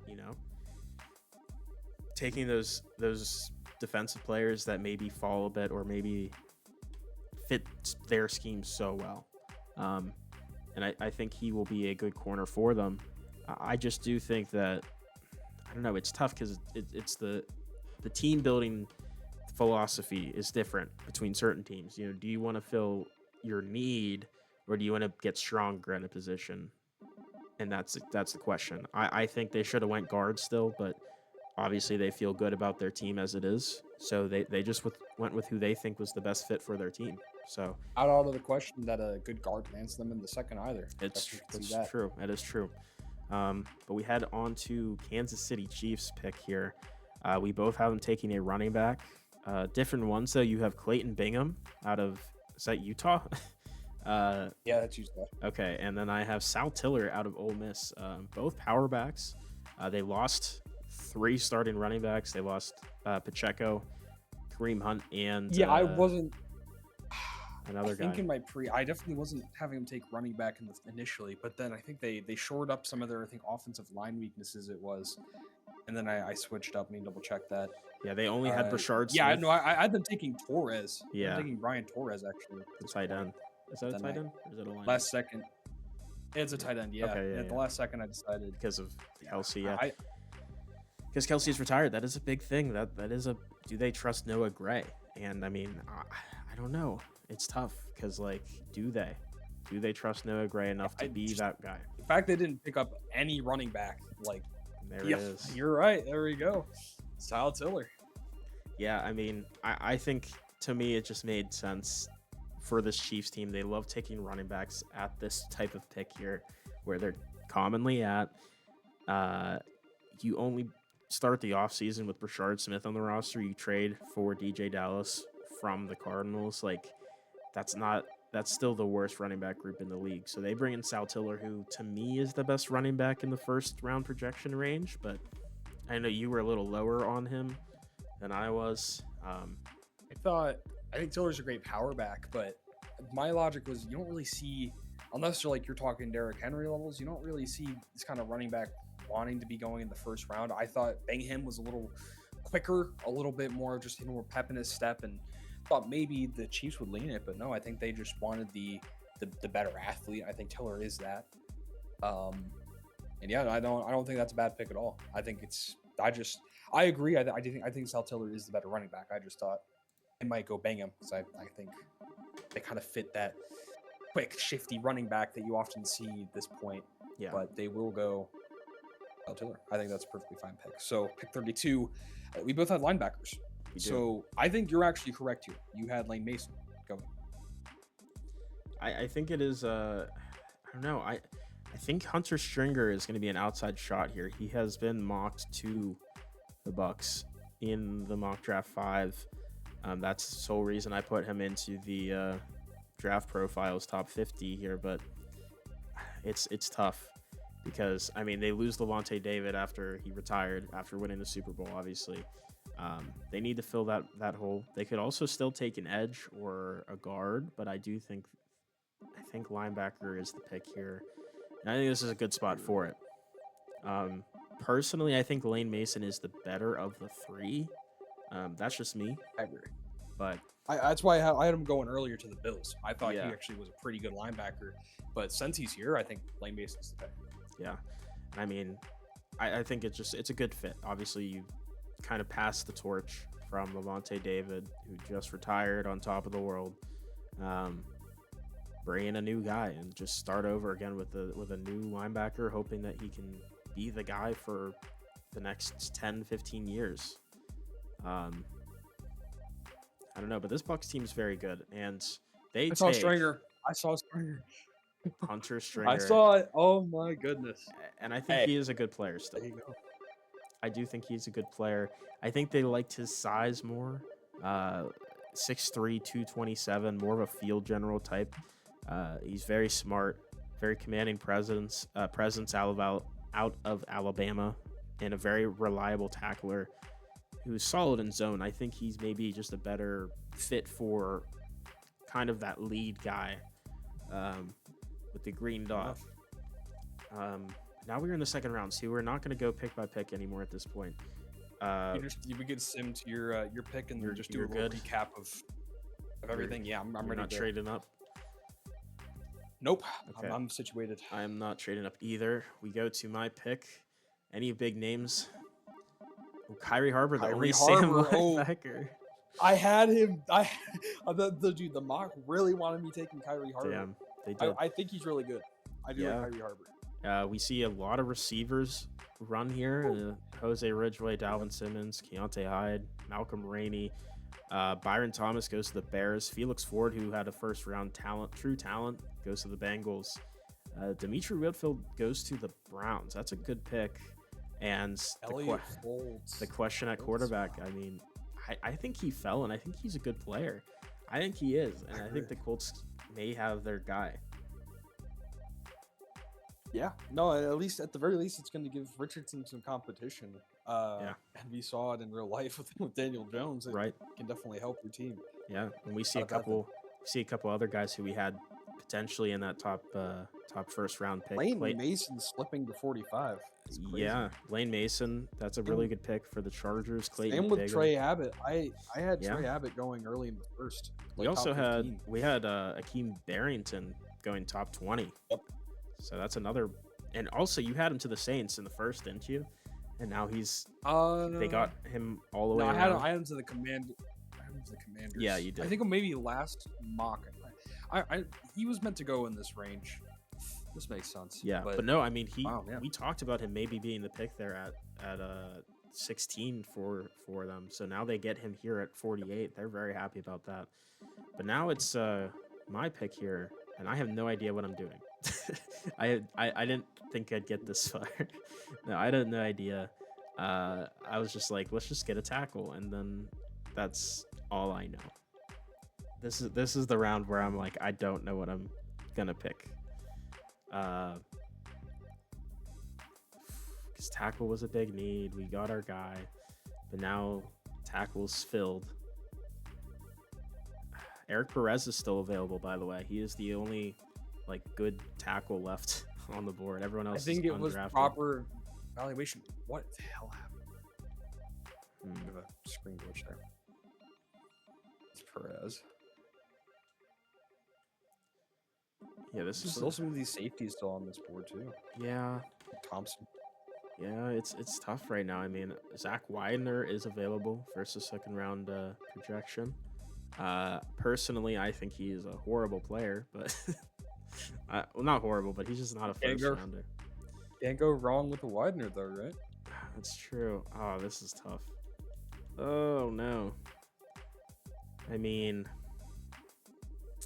there is still Jose Hayward, first rounder here, first round projection. Oh man, this is tough. Yeah, I knew the second round pick was going to be 6'5" for Jose Hayward staring right at you. The D tackle? Jose Hayward, the receiver. Oh, no, receiver. Yeah. Damn. I mean, man, I don't know. This is a tough one. I mean, you said receiver.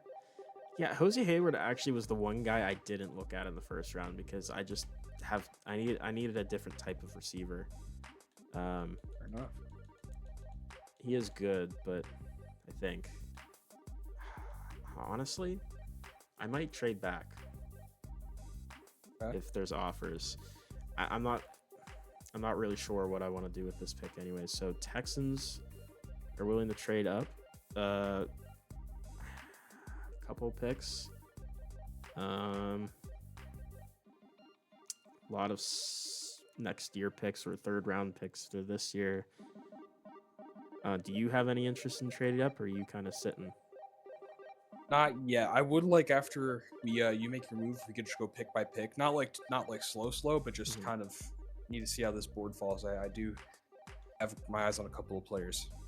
That I is want to make sure they won't fair. get sniped. Not after the Ross Barton incident. Yeah. We're gonna be ready. I have some very interesting offers. I am gonna take this offer from the Philadelphia Eagles. They're moving up from pick 61 to pick 50 here, and they're going to give me their third round pick and fifth round pick next year. So you're getting their first, right? 61? Yeah, their second round pick. Gotcha. And I was between that and the Niners, actually, were going to give me their second this year, pick 60, and their third round pick 2 years from now, but I preferred the Eagles a pick later. So let's see what the Eagles take here. Jose Hayward, they wanted to get their receiver. And he slid, I think. I mean, round one projection, at least in terms of knocks. Yeah, I mean, him and AJ Brown on the outside, Devonta Smith in the slot. Pretty good group there. Just let me know whenever if you're really interested in stopping. Yeah, go. Nick Thompson. Going to the Vikings. Looked like a pretty decent player. Patriots, Brent Burbank. Cowboys take Eric Perez. There's your projected guy for everybody in the back end of that draft first round. Going to the Cowboys. I mean, there you go. They finally get their tackle. Broncos take Zach. They take the Widener. They take the Widener. I think it's a bad pick, but I mean that's fine. Bills. They take Phillip Holiday, free safety. Texans 2 picks back to back. I didn't even notice that. They take Jordan Correa. I honestly don't know who that is.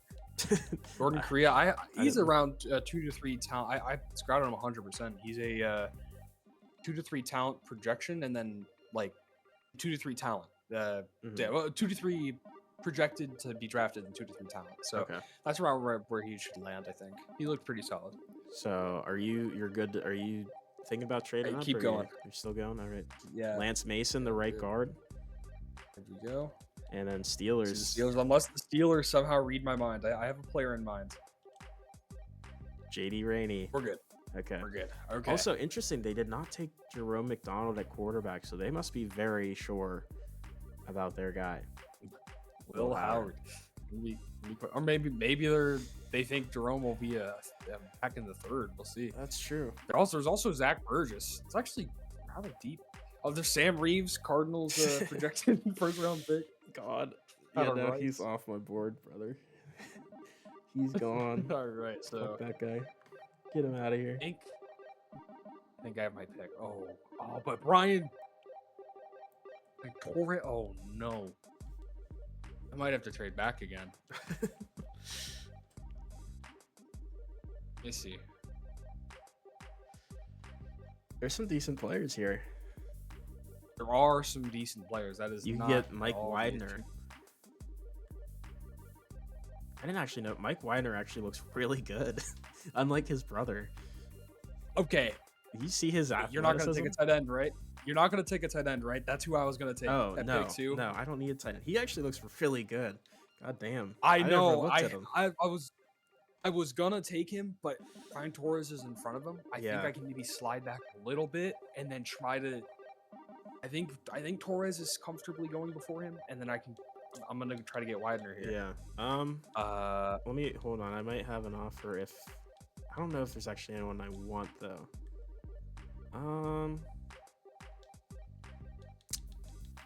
The Niners need a tight end, right?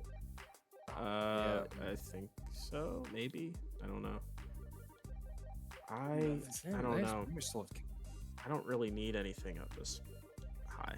There's no one I'm like super high on right now that I need. So you know what? Okay. I do have an offer by the Niners to move back another single pick. Someone let them do this again. Is it a 7? Go back one pick. I'm getting a 6th round pick. Another 6th round pick. Go back. Okay. Damn, I can't believe it. They take Widener, that'd be crazy. I don't. If they take Widener, that'd be off. I think it's if they're taking a tight end, it's Torres, right? I have to assume they're gonna take Juan. Oh, they're not. Quantimus. Let's go. What a name. Okay. Obviously, Christian McCaffrey's still injury prone, so.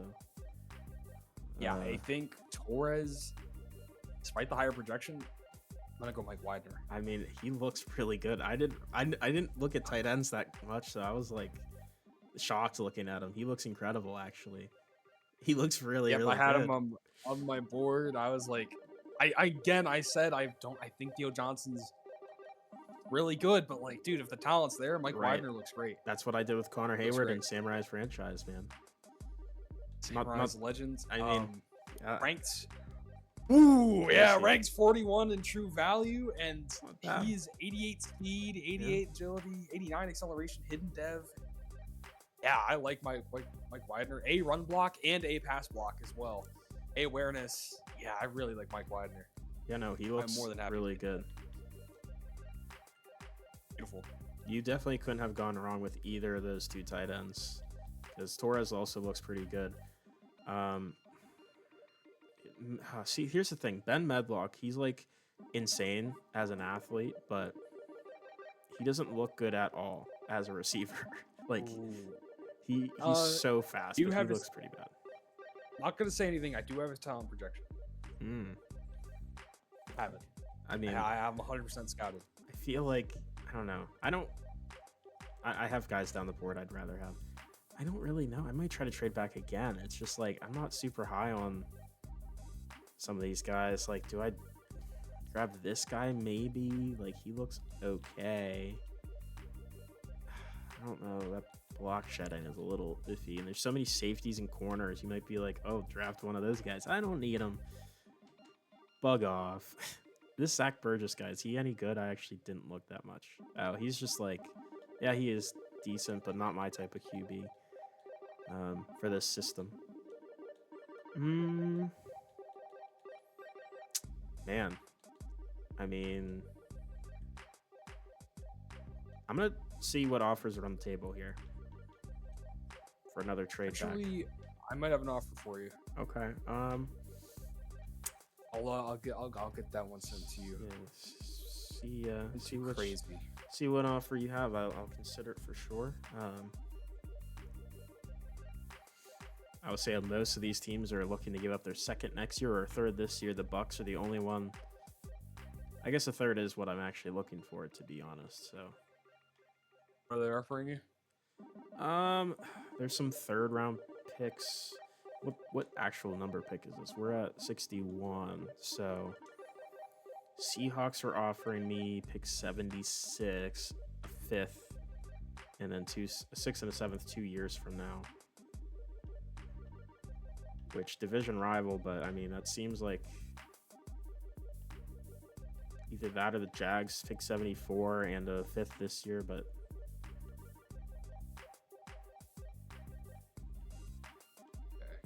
Wait, what's your best offer? I'll try to. I actually kind of do want this pick. Just to be safe. I would say best offer looks like it's between the Jags pick 74 this year, their fifth round this year, or the Seahawks giving me pick 76 this year, their fifth round pick this year, a sixth and seventh 2 years from now would probably be the best ones. How about I have pick 75 here. Okay. I'll give you that. I'll do pick 129 in the fifth round this year. And next year I will give you a fourth round pick next year as well. I'd say that is fair. I think let's do that. Sure. You're gonna run a 5 tight end system. I'm getting my next tight end. Ryan Torres is the guy. But are you I wonder, are you taking that receiver? Maybe he's like really good and I should decline it. No, I don't care. I would rather have I like, honestly, I'm more of a fan of the guys further down the board, weirdly, than the second round. Fair enough. No, I mean, I'm not gonna say anything yet because I'm not until he's taken, but I do have a pick. I do have a pick here. A player that he's projected to be a third or fourth round projection, but he has 1 to 2 talent. Mike linebacker Cam Bolden. Okay. I'm going to pick him up. Yeah, I was not eyeing him up. I didn't scout a ton on linebackers, but that is very fair. He's pretty good ratings wise. A normal dev, but 87 speed, 84 acceleration. It's pretty solid. You can learn from your veterans there. All right. So the next pick would be my pick in the third round. Let's go to the end of the round, not the draft. Let's go to the next round. Okay. Let me see what's on the board. I don't know if I want to trade up for anyone. Gaither, by the way, and McDonald and Medlock all falling to the third round. Very interesting.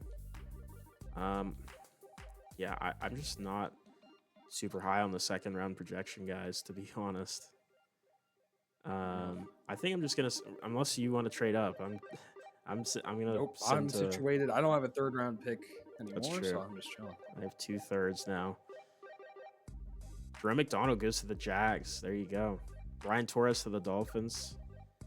He finally finds his way off the board. Drew McDonald may be gonna replace the good old Trevor Lawrence. Yeah, Ben Medlock I think's ass. I'm gonna be real with you. He's like a return man. He's Devin Hester, man. He's a terrible receiver, but he's probably gonna be an incredible return man. But I'm not taking him. Not yet. If he's still on the board, maybe in the 4th round, maybe. But I mean, based on my board, I think Dylan Easley is gonna be the pick. He's the only one I have a projection on that's a 2nd or higher at this point. 2nd to 3rd round guy. Dylan Easley, D tackle out of UCF. Speed rusher. He ran a 4.78 at his pro day. It's insane. His stamina is and injury is a little concerning, but he looks pretty solid. Okay. I'm getting claps. That means it's a good pick. Look at us. Look at this. I mean, can you see this cutscene? I forget. I do not see the cutscene. I just see Tommy Salami, and then you see the big man himself getting the hat. He is a 70. Oh, I picked him right where he needed to be picked. 74 in true value. I picked him at 75. Hayden Dev, 79 speed, 89 strength. That's not bad. Damn, 79 speed for D tackle is pretty damn good. Him and Walter Nolan are gonna feast. They're gonna be so good. All right, I'm cool. The sim to my next pick. Are you good? Yes, I am completely good. All right. I don't know if there's any like big names left that I really recognize going off the board here. Not really. Medlock finally goes to your Bills. Was he good or bad?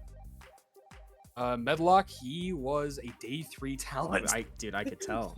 He's gonna be a great return. Yeah, man. Maybe you can also. There's a lot of speed there. He's a great athlete. It's just I don't think John he has Ross. any hands. John Ross. John Ross is actually the perfect pro comp there. Yeah. It's, oh my. So we get. Well, now, see, again, I'm in a fucking tough spot. Like, I don't have a lot of guys.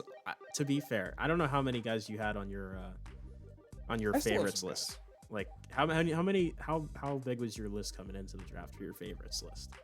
I would say it was pretty sizable. Let me see how many favorites I have at this point. I have about 7 favorites left. That's it. Okay, I have 40.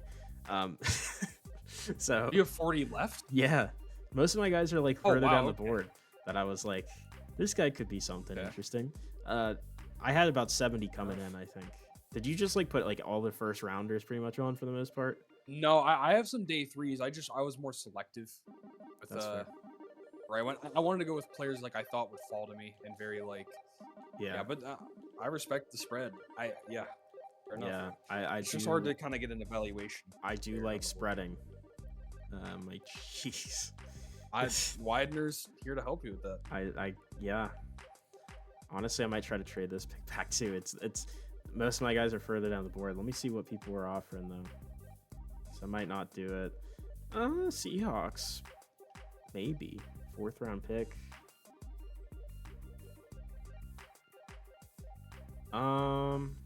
Fuck it. Seahawks. They're offering me their 4th this year, their 6th this year, a 6th and 7th 2 years from now for my 3rd. We're doing it. We're just collecting so much draft capital just to take a bunch of shots in the dark on some like fucking day 3 guys. It's great. All right, you ready to go to the next? Let's go to the next round, I guess. Yeah, let's go. They took Sterling Rich. I don't know who that is. So you do have a 4th. I have 3 4th round picks here. You have a. Hey, I think those. Yeah, no, your moves are definitely paying off. Do you have any intention on trading up? Or are you sitting with 123? Not for 4th. Okay, good. Let's see. Any names I recognize going off the board here? Burgess going to the Chiefs, going to replace Mahomes in 10 years. Yeah, that's the long con.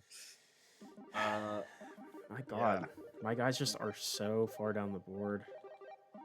Oh, this might be. You still don't have any of your. No, I have a couple 40 guys. Prospects. No, okay. I think some of them also got taken. I lost 3 guys. How dare they? How dare they take my guys? 3 of your 7. There 6 you go. of my 7.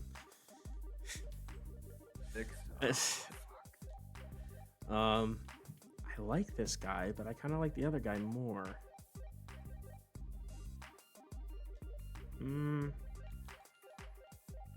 See, I'd be a terrible GM in real life because I'd run out of time. Like, man, I don't know. I'm still looking through their profile still. I don't know a lot about these guys still. Well, you also you'd have a whole room of analysts and stuff too, though. Nah, just me in there. That's it. You and the think tank. Fuck it. I'm gonna bring you and you and the boys too. Bring DeWolf, Rel, CJ. Let you guys tell. This DeWolf's gonna be in my ears like draft the 6'5" guy with 97 speed. I promise he'll be good. No, not actually. I feel like he would be more realistic in real life. Mad in terms, I get it though. I can't believe I'm gonna do this, but Yeah. I'm gonna take the guy I want first, and then if he's there at my next pick, I'll take him. We're gonna take Antoine Meander out of Notre Dame, 6'3", 207-pound man-to-man corner. Wow. Ran a 4.42 40. Hearing claps here means it's a good pick. Did you look at him at all? Probably not, right? You didn't really need corners. I didn't. Yeah, I didn't have. I have a couple, but not Meander. Meander, I overlooked. It was between him and Xavier Pickett. I do have him on my board. So Meander ranked 91 true value, picked him at 108. Normal dev, but he has 93 speed. Pretty decent. Hey. All right. Are you're still set, not trading? I'm still set. I'm not trading anything. I did all my trades earlier. I think That's I'm fair. good. Sam Reeves, Cardinals legend. Sam Reeves. He's coming for your Dude, lot, he job, looks- Jordan Love. Get He ready. looks so bad. He's not good. Arian Brown was on my board, but I actually kind of deterred from him. My next pick is going to be an interesting one because it doesn't make sense, but I'm going to do it. I think. See it. Hold on. Let me see what else is on the board here because there's a lot of players coming up now. I wish when you go into a player's profile, it wouldn't reset you back up to the top. Fair enough. Yeah. Shit. The draft menus aren't too great in this bed. Yeah. Just want to make sure. Is this really the pick I want to make, or do I want to go for somebody else later? No. I think this might be the guy. Which it is going to be an interesting conversation, but I am double dipping at D tackle. Going with 20-year-old Moses Cohen, 6'1", 287 pounds. He looks honestly pretty good. He's a 3rd to 4th round projection. I knew that, but like he looks better than his projection says, I think. Here in the claps, he's ranked, finesse, A's and B's there. He's ranked 9B in true value. Picked him at 114. He doesn't have hidden dev. That's okay. Still a beast. He's just a good athlete. He's a good athlete. Yeah. Now to my third of 3 4th round picks. Oh fuck. Jaquan Harrison was a guy I wanted. God damn it. Should have taken him. Yep. I also had him on my board. He looked pretty good. Yeah, he was pretty fast, pretty speedy. Yeah, he looks like a good athlete. I'm gonna leave Xavier on the board because I don't necessarily know if that's where I want to go. Why do I have this guy on my board? He doesn't look great. I question my scouting sometimes whenever I'm looking at the board. I'm like, this guy doesn't look very good. Why is he here? Maybe you put him on the board before you knew more about him. Yeah, see, but I dug through every single player again, so that's I would love to say you might that's just the suck, case. man. Who is the next pick? Do I take Pickett? Say fuck you. Who is this guy? I don't remember you. Okay, you're fine, but not really what I'm looking for. I apologize for my lengthy analysis on some of the into these guys. Fine. Take your time. This is the moment. Not like it sucks because I got to the bottom of the board, and the guys that are there, I'm not like actually wanting right now. Oh wait, oh no, Enrique Rivera is the guy I was looking at as well, but he's a little slow. I don't know about him. I don't know. I have so many D tackles on my board now. I already drafted 2, and I have Walter Nolan still. Kind of good there. So I think my next pick is going to be more of just one of my gem picks, I think. Let's see who's available that I would want. Is he still available? He is. He's not for a little bit.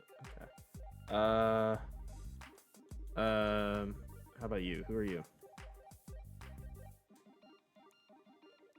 See, he looks exactly like the other receiver we were just shitting on.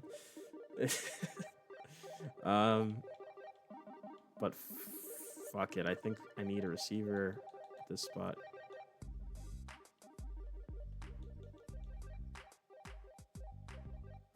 Yeah. I'm taking Joshua Ramos out of Buffalo, 5'8", 190 receiver. I'm hearing claps though, so that's a good sign. Ranked 66 in true value. Wow. Picks him at 120. It's hidden dev. That's a steal. 97 speed, 98 acceleration, 98 Whoa. agility. Yeah, this guy is fast. Hey, He's gonna be my return man. You have Michael Wilson's enough, okay? Don't He's not fast. Hey. No, Michael Wilson. Week 1, Joshua Ramos is coming for you, buddy. No. He's coming on you. We head to your pick. There you go, Xavier Pickett. He's on the board for you. Is he the pick? Xavier Pickett. Oh man. No. He looks decent. I do have a pick, and this was a position of question, and I did think ahead. I have a guy who I think will be pretty solid. Out of San Diego State, I will be taking Jose Morales, left guard. I may have looked at him. I don't remember. I think he was on my board. He looks solid. Projected day 3, and he looked pretty okay. He was ranked 45, hidden dev. Oh, he looks better than okay. 89 strength. Damn. Let's go. Pretty good pick. Okay, that makes. Greg Van Roten replacement. Yeah. Yeah, no, I think that makes up for Barden more than enough. That is a big hit. We needed that. Oh shit. Well. Oh. Hold on. Okay. Well, can we quit the draft? Quit the draft real quick. How do I quit the draft? Just exit out of the game. Exit out of the game. I think it's over, bro. Fuck me. I had so many fucking players I wanted them. Hopefully they just still drafted them. We do have favorited. We do have them favorited, to be fair. God damn it. No. That's my bad, man. No, it's okay. They should ask you if you're sure about the fucking. God damn it. Yeah, actually, yeah. Okay. Well, hey, we ball. We left our war rooms. We wanted our assistants to take over, and we'll see. You know what? That's kind of smart. I did get the guy. I had this undrafted receiver I wanted to get because he had a day 3 or like around 3 to 4 talent. He was going to go undrafted. Walt Sneed, out of Charleston Southern, and he's 71 overall. He's actually pretty good. It's not bad. Wow. All right. Let's see. I'll start with your class actually, if you want to load up. I'm in. Okay, awesome. I still got. They drafted so many running backs. They got the one guy I wanted. Everyone else is just fucking nonsense. But Will Carr ends up being a 76 overall hidden dev. There you go. Yeah, I mean he's gonna probably start at right tackle. Dylan Easley, 72 overall D tackle, will probably get starting role. Antoine Meanders is a 71. Cohen is a 71. Ramos is a 72. Clyde Walden, sure, he's my third quarterback. Gonna replace Clayton Tune, I guess, at some point. The one I was really wanting, the gem I really wanted, Calvin Allen, 74 overall running back out of Pittsburgh. That's pretty good value. 94 speed. Round 5. Yeah, he looked really good whenever I looked into him. The rest of the guys. Second quarterback too. Corey Sutphin. Ooh. Yeah, he looks like something. Yeah, I didn't want any of these other guys, so they're gonna be practice squatted and 2 more sent running away. backs just to make sure. Yeah. How about your team though? Some I pretty like my draft Celtics. quite a lot. I liked my draft quite a lot, actually. Let's see. So, Bobby Wilkins, 76 overall. I'm gonna have to see what Barden's was, but I'm pretty happy with Bobby Wilkins. Yeah.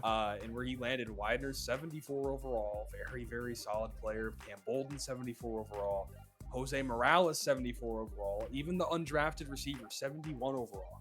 I'm very happy with that class. The rest of these guys, depth, sure. Like I wanted to take a corner at some point. I don't know about 87 speed Ladarius White, but sure. He could be a slot for you. Brian Stecker, I did want some depth at edge. He's actually really slow, so maybe not. I don't think he's playing a 3-4 defensive end. And then Connor Hawkins, I did want more depth. I'm fine with that. And then Daryl Flowers, who's also really slow. I guess we're just obsessed with slow players here in New York.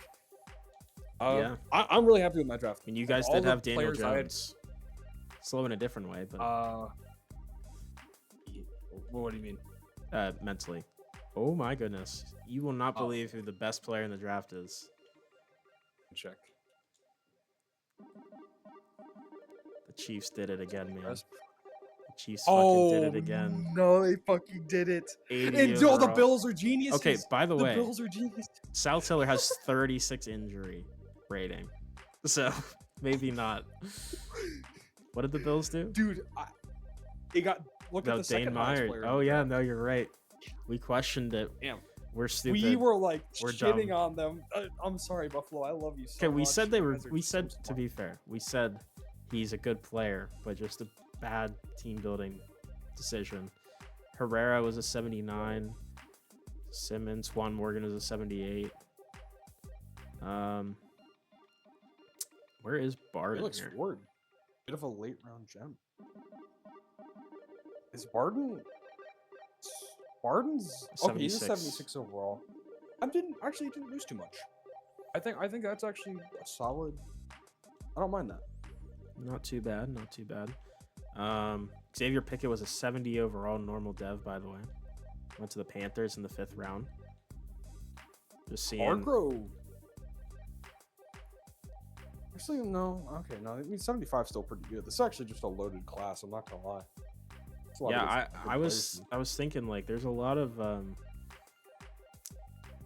guys that are high end players, but then there's a lot of pretty bad players further down the board as you go down. There is a seventh rounder, who's 73 overall. That's pretty good. Right guard. That's pretty good. Castaneda. Oh fuck you! I wanted him. He was on my board. God damn me, dude. He was legitimately on my gems board. He was the only lineman on my gems board. Castaneda. Oh shit! Yeah, that's tough. Fuck! I fucked up, man. Oof. I fucked up. Eric Gonzalez. It seems like No. your mistake definitely affected you more than me. I'm pretty happy with that. Yeah, I mean, I'll live, but That sucks. all right, that's fine. Got too excited. Okay, well, we do have to go into the next. You ready to go to the next week, and then we can look at who's available on free agency. That sounds good. Maybe one of my other guys will be there. Although I got 3 of my guys that were gems, so I'm not terribly mad with that. I hope my cap is cleared up. That's what I'm hoping for. Let's see. Oh, the quarterbacks look absolutely wonderful here. Yeah. Carson Steele's available, by the way, if you wanted him. Well, thank you for letting me know. Thank you for letting me know. I am good. Damn. Okay, so my other running back ones are. I only had one other guy, but that's fine. I'm not seeing any names that I was super high on, which makes sense.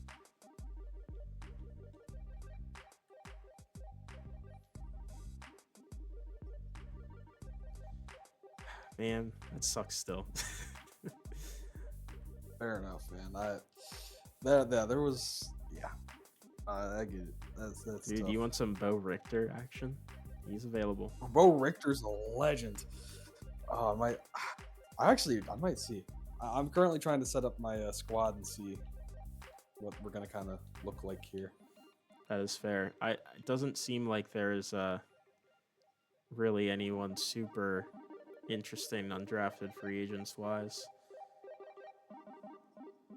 Yeah, it's looking pretty lackluster in that regard. But I mean, you know, it was a pretty good draft for the guys that did get drafted. Wow. Yeah, I'm pretty pleased with how this has gone. Like Widener, there's questions. Theo Johnson, is he gonna start? Mike Widener does look really good. Bobby Willikins is gonna start over more. I might even start Morales. This might be like a really rookie heavy, not that much lower than Meredith, but you know, I'm not extremely mad with the running backs I got. I guess all the other two. I guess. I don't know. I might trade John. Oh, he did win best offensive lineman. John Runyon has 70 run block. Damn, for his ass. His run block's not good, and there's value for him. I trade him here. Will Carr over to right tackle. What we can get. Ray Davis, Bills Legends. That's tempting, but no. To be fair, I will say it's not like I needed that card. I would have loved to have him. Fair enough. Do you want John Runyon?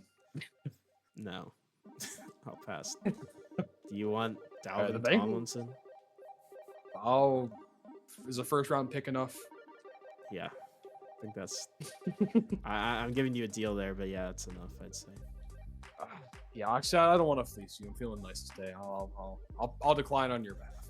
Fair enough. Okay, so the Bengals need interior offensive linemen very badly. So actually, I'm gonna try to give them John Runyon here, and I won't ask for much. I think maybe. You think maybe like a third round this year and I guess this year being 2027. Mm-hmm. Maybe like a third round 2027. Maybe also a 6. I mean, Running's only 29, 78 overall superstar. I'd say third is good, probably. Just the third. I mean, yeah, maybe the 6 too. I don't know. I'd say it's reasonable. I'll do a 6. 6-7. 6-7. I'll do 6 pick next year. Damn.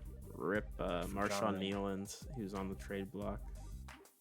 Rest in peace. That is some sad shit, man. Yeah. Hate to see it. I think there's anyone on 4th round pick. Jose Morales is going to be starting here for New York. It's looking really good. Let's see. What can I get for Clayton Tune? Nothing. Shocker. How about Eric Gray? No, you want Clayton Tune? Clayton Tune? Oh, man. I don't think I have enough first round picks to get on him. Sorry. I'll give you a discount. Give me Dual Carter, Brian Burns. Nah, I don't need him. Nah, give me like I don't know who's I don't actually know. I don't know who. Yeah, Keenan Allen. Keenan Allen. That's who I need. Man, I hate getting rid of him, but I might have to, just for the sake of team building. I need depth pretty desperately for some positions. There is some interesting stuff here.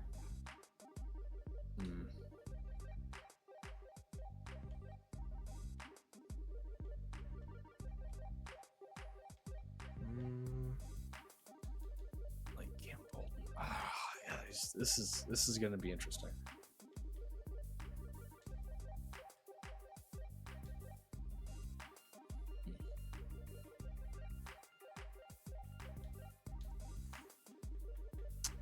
think I'm just gonna sit with my my group as it is for the time being. I'm not gonna make any I'm trades. just gonna sign. Need some depth a little badly.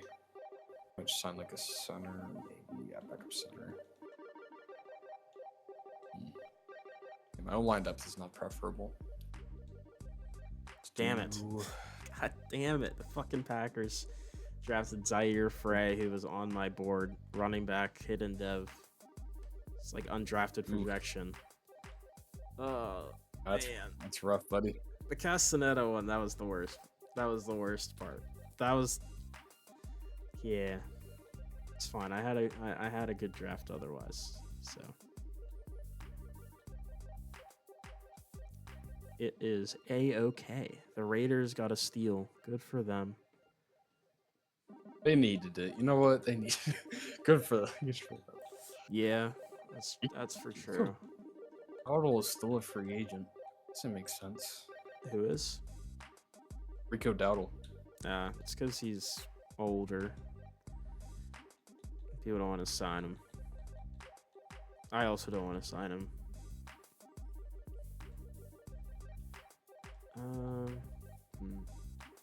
Yeah, I'm gonna sit with my team for now. Yeah. Yeah. He's currently adjusting the roster.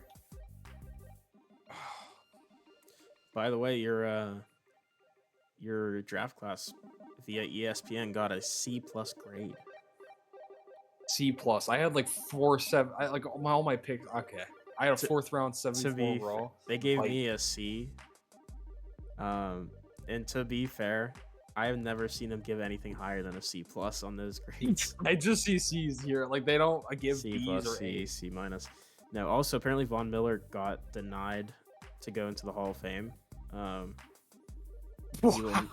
He will never go into the Hall of Fame again. Denied. That's fucked Denied. up, man. That's fucked up, man. That's pretty fucking mean. Go back to your That's farm and pretty play mean. with your chickens, weirdo. Fucking freak. Oh, that's awful work. Damn. Speaking of awful work, that I was so excited to go draft my guys, but no. How did Cameron Jordan get in over Von Miller? That doesn't make shit for sense. I Travis don't know, Kelce, Aaron Rodgers got in, which is fair, but then, oh yeah, let's just put Cam Jordan over Von Miller. Denied. That's crazy. They should start doing that in NFL. Like, disrespect. That's fucking no one wants to sign your bum ass. Denied. Your career denied. Yeah, It's awful. crazy. Okay. Crazy. All right, but I think that's gonna wrap it up on my end, at least with the off season here, and I need to go make some food. Yeah, So, you go make some food, restock. That was a good. You've been at it for a hot second. That was a good 3 hours. off season for the Arizona Cardinals, the New York Giants. Well, including 3 hours, we're including the True. off season, right? The before sets. No. 4 Oh, or so. yeah. 4 and a So half. Cut through this, but no, this is a. if you made it this far, you're a legend. Yeah, I'm cutting mine down at least, but yeah, no, this was a very eventful offseason. I think both teams made big changes and some important progress towards being Super Bowl contenders, but we will see here, obviously, for those who can see, week 1, we will put it to the true test. That's all I have to say on that. Yeah, we'll get into that when that comes. But great off season. Thank you for joining us here, Cam, and I'm also happy to be joining here. Yeah, This duo off season video.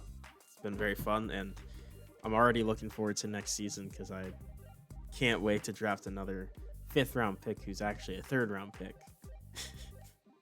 That's what I can't wait It's for. pure dopamine. That's the only dopamine that's the only thing that makes me happy is drafting a guy a round later than, or around earlier than he was, or wait, around later than he was. Yeah, you know what I mean. The value is around earlier. Yeah. Yeah, I can't wait to draft a 6th round pick in the 7th round. Let's go. Let's go. Let's go. Let's go. Alrighty. Off season. Well, thank you all for joining us and seeing how our teams have grown in this off season, and we will check back in the preseason videos and then week 1. So, Yeah, we might maybe lump them all together. We'll see. Maybe we'll do them separately again. probably. I don't know. But thank you all for joining us, and I hope you all have a great rest of your day. Take it easy. Go Cards. Go Giants.